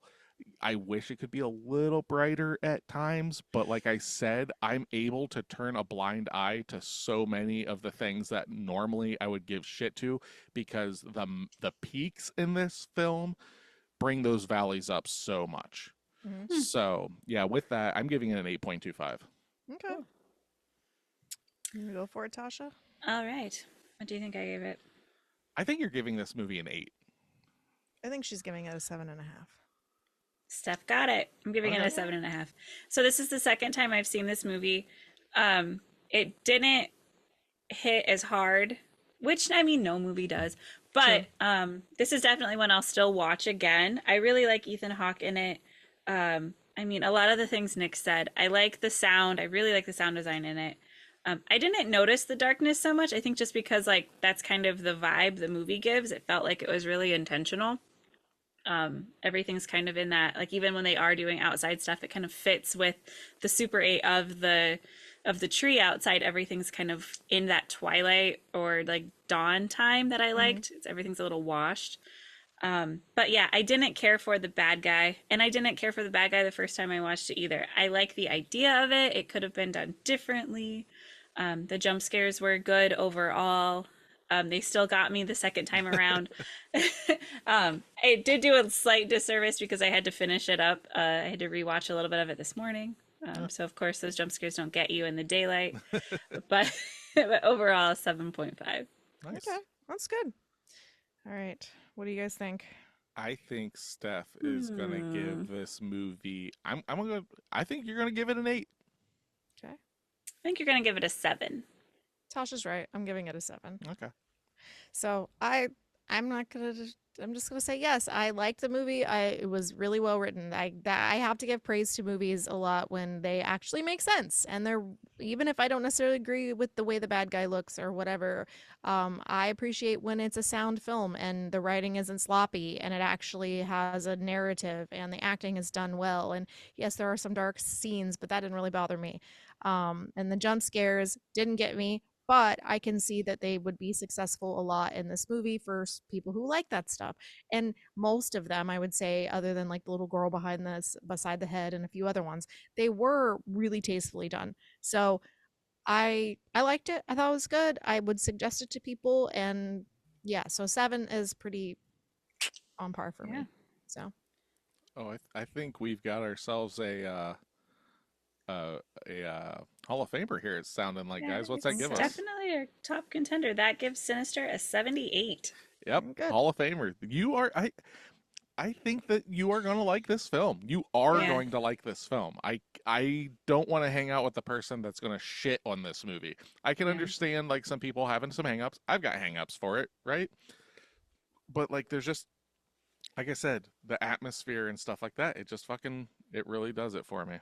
You mentioned it being a like gateway horror movie. I personally think it's a little too dark to give to somebody as their first movie. Well, that's just me. I mean, Like that's yeah. I'm going to give you dark films. Like this is what I'm like. Oh, you haven't really gotten like you've seen Nightmare on Elm Street and stuff like that. Like you've seen those, like the Oh, obvious well, if ones, you've seen those. the ones that you've seen the T-shirts of, right? Like you're familiar with horror, right? I'd be like, well, then you got to see Sinister. Like you got to see it. Like, is it the best horror film? No, but I guarantee you that I think it's a safe movie to give you that you're going to like because like I said, like it's gonna like even if the jump scares don't get you, it's at least interesting enough and all that kind of stuff, where other films like if you're not into gore you're just not gonna like it, or if you're That's like fair. right Yeah, that's fair. like Terrifier 2, if you don't like gore you're not gonna like it, if you don't like jump scares you're not gonna like Smile, if you don't like, you know, like that's kind of the thing. This one is one of those movies. I'm not saying that it's like Scream exactly or whatever, but it I would fucking be like, these are two films. I can't off the top of my head think of like other ones that I would suggest, but like you want to see a 90s slasher film that's going to do a good job, it's going to be Scream because it's going to check a lot of Yeah, boxes. Sinister's going to do the same thing. Trick or I Treat's get going to that. do the same thing. It does it for everything. I just like that movie. So anyway, So yeah, for next week, it's homework time. okay. Okay. Next week is the film that I basically did a test for you girls to come up with a movie that you Okay. wanted to see, by giving me like time frames and feels and all this stuff, and that's why we are going to be covering the Babadook. Okay. So I believe it's streaming somewhere off the top of my head. I'm not sure, but what do you got? It's on Netflix. Okay, Okay, cool. cool. Yep. So yeah, that's what we're going to be covering, and we're inching closer and closer to our 50th episode. Woo woo. So you've been with us for a year about now, guys. Yep. I think we've Thanks for actually, hanging on, guys. yeah, Yeah. I think we're at our year of our first episode actually coming out as of this episode coming out. So I guess this Oh, would be like our 1 year anniversary. happy Woo! anniversary, guys. We did it. We made Wow. it a year. That's AKA, this awesome. podcast is over. Done. I always remember it's like I knew it started around fall because one of my questions to you was what happens if the Ravens are playing? Like Yes. we Yep. can't. We're coming back to it, baby. Yeah. Yeah. So, for Pot of the Dead, I am Nicholas. I'm Stephanie. I'm Natasha. Come back and listen to us, or else. And we'll give it a couple seconds. All right. It is Pot of the Dead After Dark. Oh, hi Okay. guys. Welcome. Um, so yeah, like we're a year in now. That's fucking crazy. That's awesome. Been a I'm while. really proud of us. I know Yeah. we've done a good job, guys. Yeah. Yeah, I'm but proud of you girls. do you remember in the beginning though we were like we're gonna watch 2 movies a week and we're gonna Yeah, do all this? fuck That that. was Dude. no. We did it twice. It was Yeah. exhausting. I was Oh my- non-existent on those second ones because I just couldn't talk Oh. anymore. Yeah, it Yeah, was we're- exhausting. We have definitely like stumbled our way into what Making works it for work. us. Yeah. Well, Yeah. and then I remember sitting on like the couch and like literally like making like list for list of what's happening in the movies. Yeah. And, like, Narrating it and it was almost. like yeah, exactly, like narrating the movie, and it was like this is not pleasurable. Like Yeah, I want to this is just not talk fun. about the movie. I don't want to talk about every fucking thing that happens. I don't care that this happened. Like this is not important to me. But these things I like. So let's talk about the stuff that I like, you know? Yeah. So yeah, it took us probably what 10, 15 episodes probably to kind of get get our Get actual Yeah. like get yeah it figured out. Yeah. yeah Those were our practice I'm episodes. actually yeah. like I haven't went back and listened to those, but like in my I brain, don't want to. yeah, I'm I almost know. embarrassed by it. Like in my brain, Yeah. I'm like, God, those have gotta suck. Like those Yeah. exist and I'm Yeah, thankful that people listened, yeah, Yeah. but yeah. that's I don't need Yeah. to. No. Yeah, I know. Well, I kind of look at like looking back, if you look at anything that you've like created in general, it always gets better as Right. you go along. So Yep. like I think Right. about like the books that I've written. I actually went back to one of them this year and was like re-editing it a little bit to like because it's actually my 10-year anniversary this year for one of them. Ah. And I was like, I'm gonna go and do this. And I was like, this isn't half bad, but damn, this needs some work in comparison to what I write like now. So it's Yeah. kind of the same thing, you know, starting off that way. So Yeah. yeah. Girls, got anything you want to champion? I do. All right, what Okay. you got?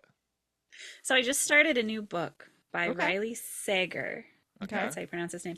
It's called The Last Time I Lied. And if you're into thriller books, I highly recommend this one. He's also written a book called The Final Girls that I really, really like. So he's Okay. a horror thriller writer. Okay. Thought he was a woman until I Googled him, just because all of his books are based on female protagonists. Like it Oh, follows a female lead, which I really appreciate. This one is really good. It's the first time I feel like it's the first time I've read a book this early on where I feel like I can't trust the narrator. Ooh. I've read a lot of books that have a twist. Like I Am the Cheese is one from my Yes, childhood that I I love. remember reading that in school. So good. And I remember it because of the twist at the end. This Yeah. one, I feel like it keeps me holding on right out of the gate. And it's set like in modern time, but it also every chapter or so it'll flip back 15 years, which is like where all of the lies came from. Okay. But like she alludes to lying and kind of doing bad things, but we don't know what those are yet. So I really, really like it. Highly cool. recommend. Yeah. So that's Very what I'm cool. championing. So do you read Okay. physical or are you e-reading or how do you go about that?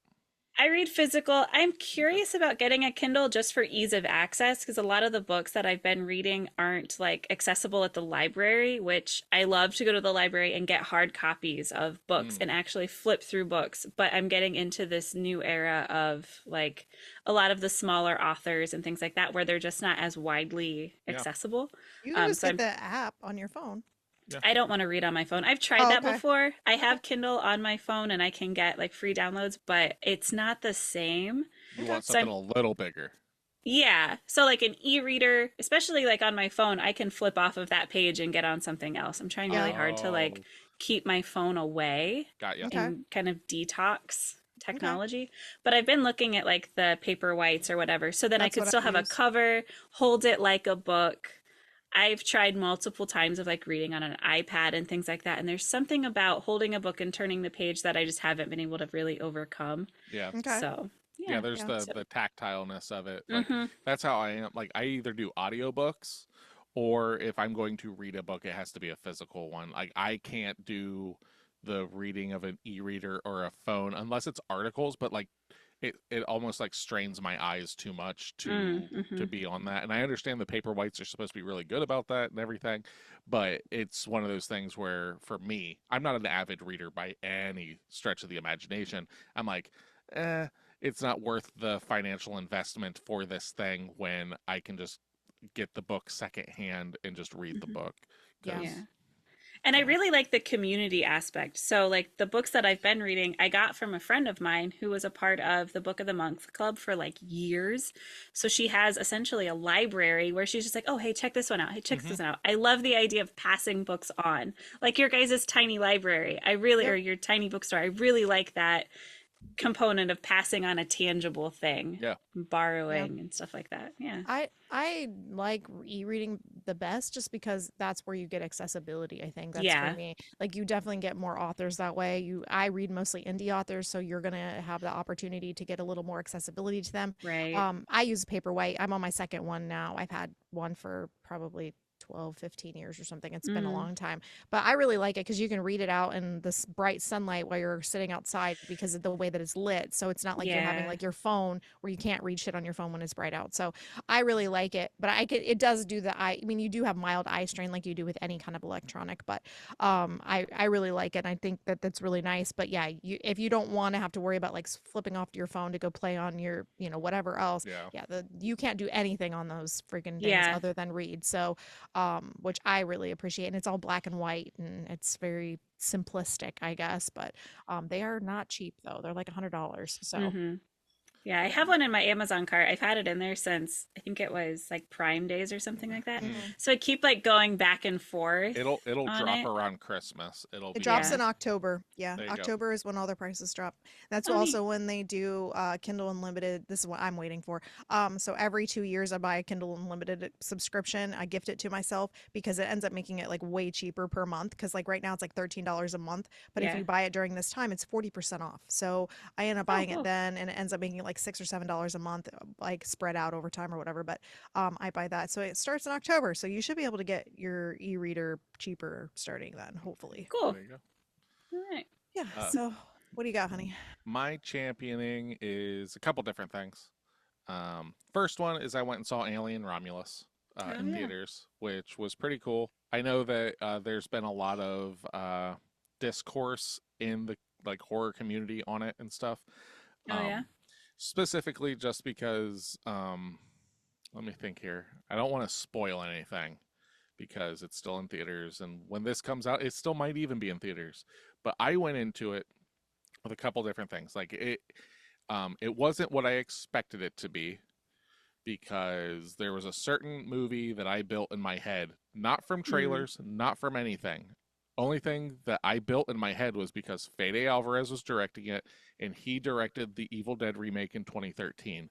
And that movie is a super visceral, grainy, Okay. intense version of Evil Dead. Like Evil Dead's like splattery and everything, but it's so outlandish that it's not like gross, at least to me, right? Where the 2013 one is like fucking gross and I love Okay.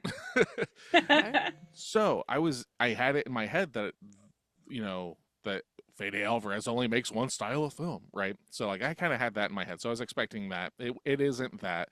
Also, I went into it knowing that this is our first Alien movie that Disney owns Ooh, I didn't know that. Okay. because Alien has always been a Fox property and Disney bought 20th Century Fox. Okay. Mhm. So that's there as well. With that, you get the money is put into it. It is a beautiful movie. Fucking gorgeous. If you get a chance to watch it in theaters, if you have any interest in the Alien franchise at all, check it out in theaters. It's cool. Narratively, Do you need to know the storyline going in? not really. I think you can get Not really. away. Cool. I think you can get away That's without good. seeing all the stuff. It takes place right after the first Alien film, so you guys have seen Oh, that. neat. Mhm. So Alright. the only other films that actually matter to this point is Prometheus and Alien Covenant, um, and then Alien. Got it. The only film that I think you should watch for it to make more sense would be Prometheus. Um, but like with only because like without seeing Prometheus, the way the movie goes by the end and stuff, you're probably just gonna be like, what?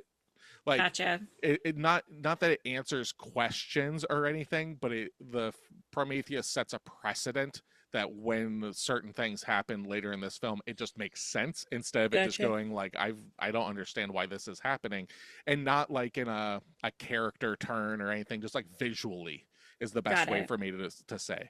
Um, but like it's super fucking like it is gorgeous. Um, the best looking alien film probably ever. Wow.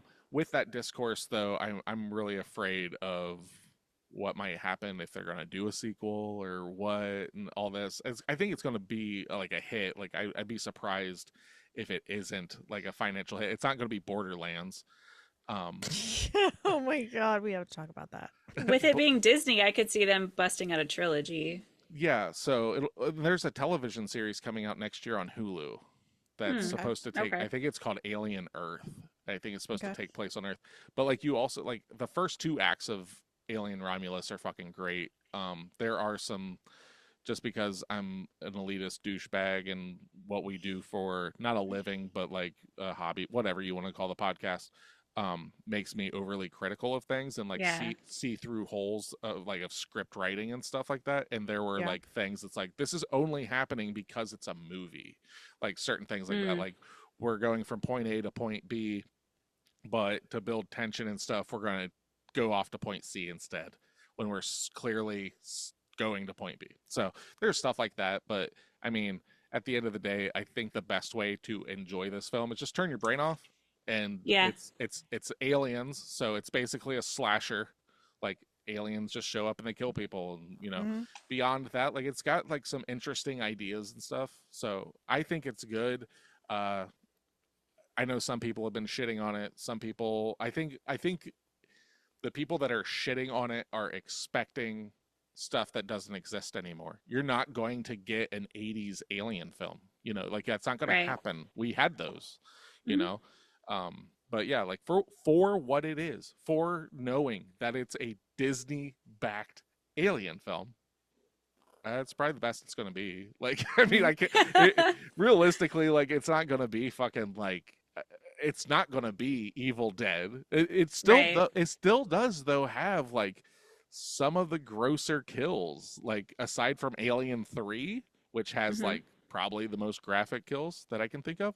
It still has like interest, like damn, like it's not bad, and it's under 2 hours, so it's a good horror film Cool, in my man. book. How prominent are the xenomorphs in it? Do you get a lot You get a of lot more monsters? you get a lot more face huggers than the Okay. xenomorphs. Um, the xenomorphs are there. I wish that we had more of them. Okay. Could Um, always have more xenomorphs. correct, Always. correct. We Yeah, they're never 100% enough. could. But this one, I would say, is like if you like Aliens, which is the more action Yeah. oriented. This is more action. Got it. It's not so much creepy. The face huggers in this film though are creepy. There are face hugger scenes in this that are fucking gross, which is awesome. Like this is the first time that I can think of that a face hugger is used properly in the idea of this is disgusting what they Got they it. actually do. Like this is gross. I see. That's good. So, Cool. but yeah, like if you get a chance, definitely check it out in theaters because I don't think it's going to work as well on TV in my like why I'm giving it its pass, if that makes sense. It's like in Gotcha. theaters it was fucking great. Just like Twisters, right? You see Twisters in theaters, you get the big fucking tornadoes and like that's how you're supposed to see it. You watch it at home, it's just not gonna be as grandiose. Yeah, Yeah. it's true. And Okay. my second thing to talk about is just on a whim. I don't know what crawled up my ass or whatever, and I was like, I want to play a spooky game. I haven't played a spooky game in Mm. a while, and I downloaded the game Madison on the PS5. It's on PS4 and PS5. I think you can get it on PC. It might be on Xbox and all that stuff as well. Yeah, I think so because you can get it on Switch. Um, Oh. it's a first-person horror game where you are a young man traversing this house with a Polaroid camera and it is an unreliable narrator game. It is super fucking spooky, like legit. It's so funny that we did Sinister because this game won the scariest game doing the exact same thing where they fucking hooked people up and got heart rates and all this stuff and it was given the award of being the scariest game and I 100% agree. Tasha, you you have to I get this want to. game. You have to get this game. I'll tell you though, this is how you have to play it. Okay, Okay. you don't have to play it in the dark. I didn't. It still made me jump all the time. That's It is awesome. it is super super intense. Not intense. Like it's not a game where you're like running around shooting stuff and like it's skill based, right? It's all puzzles. It's Silent Hill as fuck, right? So, but the puzzles are super difficult and super obtuse and sometimes Okay. puzzles within puzzles. Oh, Okay. fuck. I Okay. know, right? The game's like 6 hours to play. Okay. It's Are not you super done long. with it? Yeah, I already You beat it. start and finish it? Okay. Yep, I beat it in 3 sittings. How Okay. I did that is I had a walkthrough up on my phone And Gotcha. any time that I was just like, I don't fucking know what I'm supposed to do here, I would just read until it got to a point where I'm like, oh, that's what I'm supposed to do. Then I try to figure it out. And Yeah. if it was like 5 minutes of me beating my head up against the wall, you don't get an award for that. Like, you don't fucking, no one gives a shit. I'm here to have Mm-hmm. fun. And it's Right. still, I just made sure that I didn't spoil anything for myself. I'd be like, okay, now, oh, I got to go get this thing. Okay. And it says maybe it's in this room and there's no map. You end up just Oh, okay. learning the how. It's this labyrinthian place that's always changing and things are, it's really Okay. cool. Highly suggest it. Um That's how yeah, I played BioShock Infinite, was yeah, like that. Like, I don't want to get stuck and stop playing. I want to keep going with yeah. it. And Yeah, like, I want to download that. the whole idea of like gamer culture and stuff is like get good. And it's like I'm just here to get fun. Yeah, I want a good storyline and I want to be able to carry on through that storyline. Yeah. I had told Noelle about it, and she, her and her boyfriend came down, and they wanted to play it. So I just sat there with the Oh, cool. I just sat there with the walkthrough for like an hour, and I got to witness her audibly just go like, "Oh Jesus Christ, oh Jesus Christ!" And then the third time, she about fell off the back of the couch. She jumped so fucking hard. Oh, wow. Yeah, this game, like you texted me about it the other day. This is definitely one I want to download. Yeah, and Yeah. it's created everything by like one guy. It's like Oh, cool. I think he's like 29. It's like a young guy that just wrote this story and then had the know-how of using like the Infinity engine or something like that and just pieced it together, made it work. It was like kickstarted. It took like 4 or 5 years to make. He had a little bit of help here and Oh, there, but like he did like fucking everything, that's and cool. it's really good. And I would suggest though, after playing it and stuff, just like get online and like look at like a story explanation, because you'll come to a conclusion that you're like, I think this is what happened, and other people have their own takes, which is interesting because it's not 100% this is what happened. So Okay. yeah, Okay. so it's All cool. right. That kind of reminds me when you were talking about it being super heavy and intense. That reminds me of a game I played years ago, probably 2012, 2014, called Heavy Rain. Did I Yeah, ever tell you about that? I've played Heavy Rain before. Yeah, super intense. Yep. It's like there are scenes in that game that have like I can still draw from memory because I just remember like sweaty palms Yeah, being so panicked. yeah. Oh, I so good. literally in this game multiple times just went out loud, pretty loud. I fucking hate this game because it would just make me like fucking jump so hard. Awesome. So Yeah, that's like jump great. scares work for me in video games because I'm so locked in. Movies it Yeah. doesn't work, but like video games it does. And it's such an automatic response. I jump and then I'm angry. Yeah. God damn it. Gah! So yeah. I love that. Yeah, I had that a lot when I played The Last of Us. Okay. Yeah, a lot of jump, a lot of anger at being scared at the screen. Yeah, it's so good. I'm almost 40 years old and I about pissed my pants. What the fuck is Playing wrong with me? playing a video game. Why is Pong so scary? Madison. Yeah, I'm gonna download it. Yeah. Yeah, right now, if you have PlayStation, it's on sale right now. I think it was like $20. Oh, cool. Be a birthday present to myself. Your phone, move it. Oh, sorry. We're All gonna. right. Called it anything? immediate. Yep. Do I I'm glad have we figured anything? out what it was. Yeah. Yeah, I that was instantly quick. heard it and I was like, phone. Yeah. Um, I don't, I haven't been doing a whole lot. So, if I think I've already talked about some of these. Go watch Deadpool and Wolverine. Sit, Ooh, Sydney has watched it 4 times now. She has won. She's beat me, and I hate her Wow. face because she has I won. hate her face. So How she she literally dare walked she? in the house.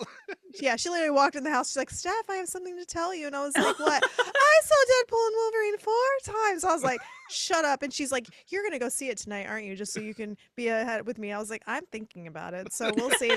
But yeah, so it hit $1 billion. I'm so excited. So that was Wow. awesome. And attached to that, kind of, sort of, it ends with us. Maya dragged me along to go see that movie, which is the Colleen Hoover book that's like been out for a long time, that's very popular, and I didn't read the book, have no desire to read the book. Maya's read it twice now, and we went and saw the movie, and I liked it. It was good. It's about domestic violence. They don't Mm. they don't talk about that very much when they're coming out with the previews, but Yeah. it's very heavy. It's a heavy, heavy, heavy movie. And I liked it. It was basically like a woman's journey, basically going through romance and relationships and also having to grow up with domestic violence as well as then be in a relationship that's full of domestic violence. So that was really good. I liked it. It was well acted. It was a good movie. I That was about it. I haven't been reading much, and I did just finally get finished with the Vikings show on Netflix. So there's like 3 seasons of Vikings Valhalla. I think it's maybe 3 or 4 seasons. Anyway, I finally finished it. It's done. They're not, I don't think they're bringing another season back. I think this is the end of the end, and it was ended okay. The last season was not as good as the other seasons, but I like it because it's all Vikings. If people haven't watched it and you like this, I like the history stuff. So it's based off real characters in real life. So it's like they follow a lot of their like histories that have been written in time, and then they fictionalize pieces of it to make it all fit their narrative. But like it has a lot of characters that like Leif Erikson, you get to see his stuff, and you get to see like Constantinople, and you get to see Hmm. all those things that you would normally get to see. So that's kind of cool. And then I went and like Googled it, and I was like, well, what happened to this character after the show's over with? And it kind of walks you through like, well, no, this is what happened. It shows you in the show, and then you kind of get to see like what happens to them later Hmm. in the histories. So that was kind of neat. But yeah, I don't have a whole lot. That's pretty much it. So I do there you have one go. more thing that I don't know if So I do talked I. about because we didn't do a bonus thing last week. Did I tell you Yeah. guys about Trap? I saw the M Night Shyamalan Oh film no. Trap. Yeah, Mm-mm. Tell me about it. it was actually pretty good. Yeah. I'm not a big M Night Shyamalan fan, and obviously I did see the trailers and stuff like that. The trailers give away like some not plot points, but it gives away like a little too much, like for the Mm. early part of the film. But the film goes a way I did not expect it to go, which Oh, is the cool. way M Night Shyamalan does, right? And his twists tend to be hit or miss. And I'm not saying that this movie has a twist or anything; it just went a way that I didn't expect, right? Um, but I think it was very effective and it worked really well. I was Mhm. very reluctant. I was like, I'm not a big fan of his. Uh, I like his earlier stuff. Like I like Unbreakable. I like The Sixth Sense. I like Split. So like realistically, I only like the movies that are in that universe. I haven't seen Hmm. Glass. That's the only one of that universe that I haven't seen. But all of his other stuff, Signs and all that, I'm like, whatever. This was good though. I did enjoy this.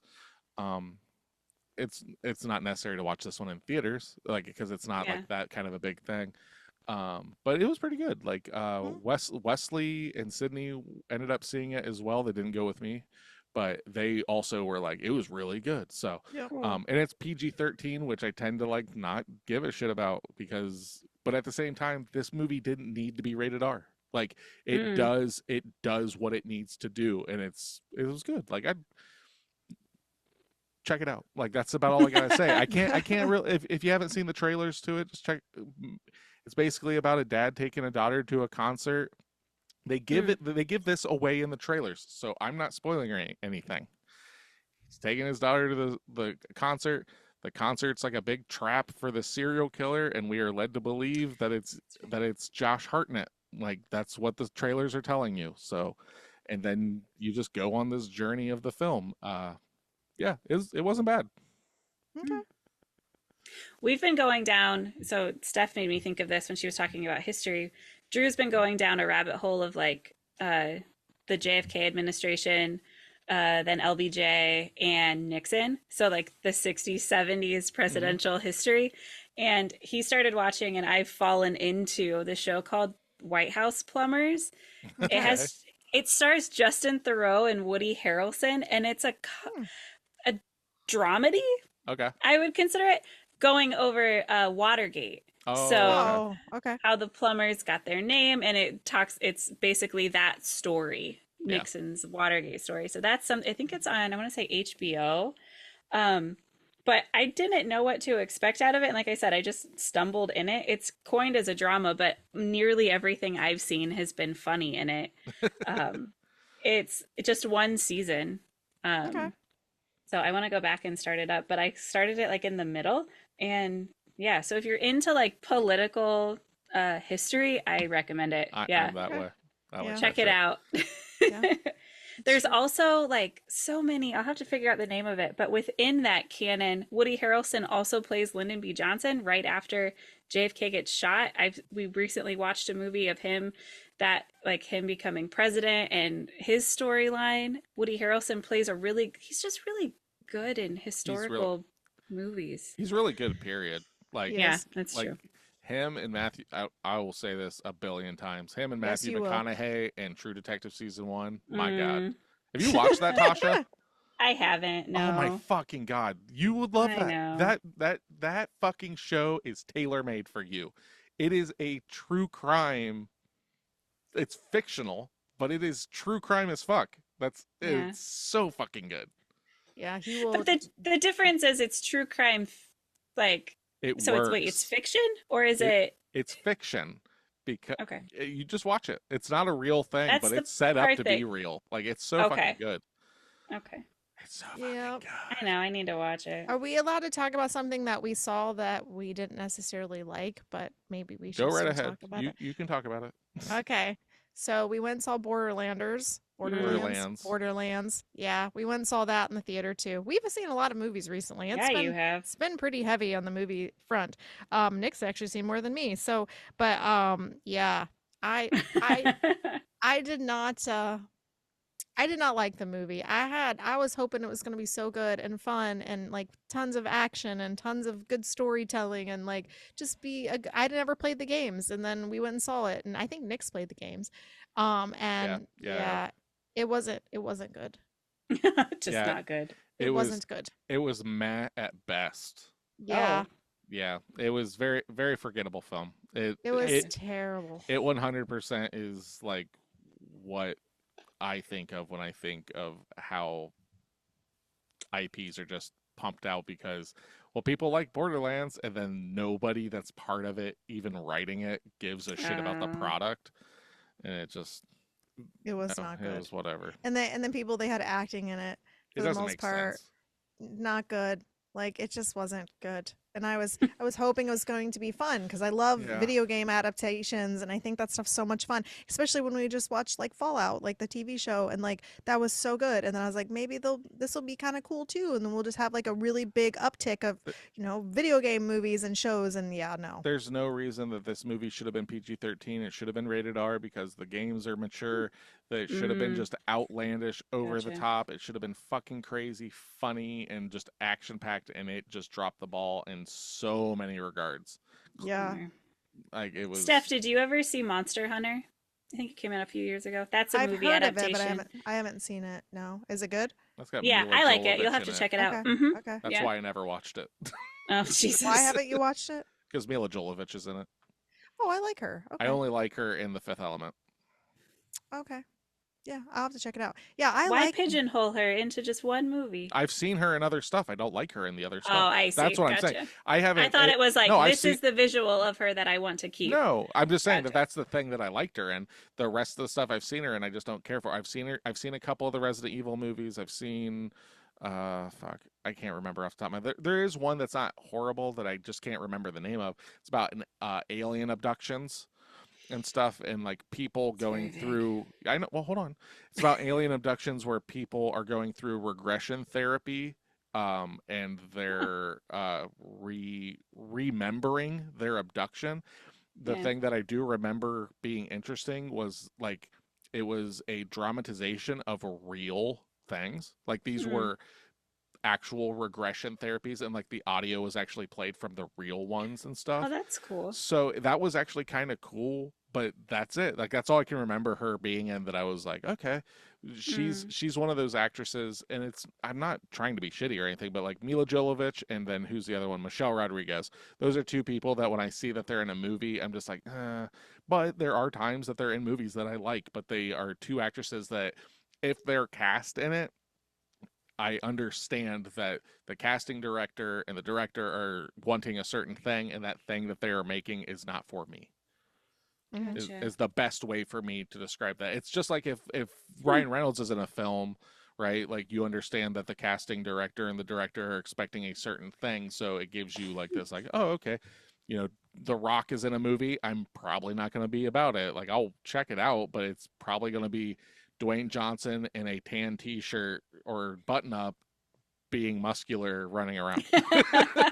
Yeah, and he's gonna be in a Santa movie this coming Christmas, and I'm going to Yeah, watch the fuck out of that movie. oh so- my god, A Santa movie. he's got to Yeah, go he's not- save Santa he does. Oh, because alright. that's what Dwayne Johnson does now, I guess. It has Chris. It has Chris Evans in it too. So Yeah. Okay. Wait, is Could it be Chris redeeming. Evans? I thought I it was think Chris. it's Chris. I thought it was Chris Pine Chris Pine. from Star Trek. No. Oh, is it Chris Evans? I don't fucking Yeah. know. Yeah, it's Chris Okay. Evans. I don't fucking know. I'm pretty sure. Yeah. So Anyway, Yeah. Tasha's Nope. doing research. No. I googled the Rock Christmas movie and it came up with Rock and Roll Christmas. That's what it's Not called. the same thing. Not No. the same thing. no. So that's what that face was. There won't Yeah. be a better Christmas movie in recent years than Violent Night, so why are we even trying? That movie is amazing. I Have you love seen that, movie. Tasha? Nope. Okay. You ever watch Sure John haven't. you ever watch John Wick? Yeah. You ever wish that John Wick was Santa? Nope. Well, that's the film. That's Oh, I think I remember waking up to part of it. It has the sheriff from Yes, from Stranger Things. Yes, Yes. Drew Yeah. watched it. It's- Oh, I it's walked in so on part of good. it. It's part of our So yearly good. thing now. Like that's going to be a Yes. I Christmas see. tradition. It is so Gotcha. good. It's fucking off the charts ridiculous, but it's so funny and Yeah. so stupid and just amazing. Yeah. Yeah, Yeah, you ever want to see Santa stumbling out of a bar and throw up out of his sleigh? This is the movie Watch for you. Yeah. But Steph, you were right. It's Chris Evans. Oh, I was okay. right, I yeah. always get Yeah, those it's- guys. For some reason, I thought it was Chris Pine. He must have been in something recently that I saw, and I was like, "Oh, I forgot that he exists." Like the last thing that I Yeah. saw him in was Dungeons and Dragons. Yeah. Hmm. Yeah, it's called the new one's gonna be called Red One or something like that. Yeah. So So. yeah. All right, so we got our homework for next week. Yes. I think. We do. Yep. I think that's our bonus content for the week. So thank you, patrons. Yep. We'll talk next week when we cover was it the Babadook. We're going to cover the Babadook, and that's actually going to. I've not seen this movie. I've seen a little bit of it. I like started it, and then I had something else to do, and I just never came back to it. Gotcha. This will be new to all of us. Okay, Cool. that's good. All right. Yeah. Well, check you guys later. Okay. All right. Bye. Bye.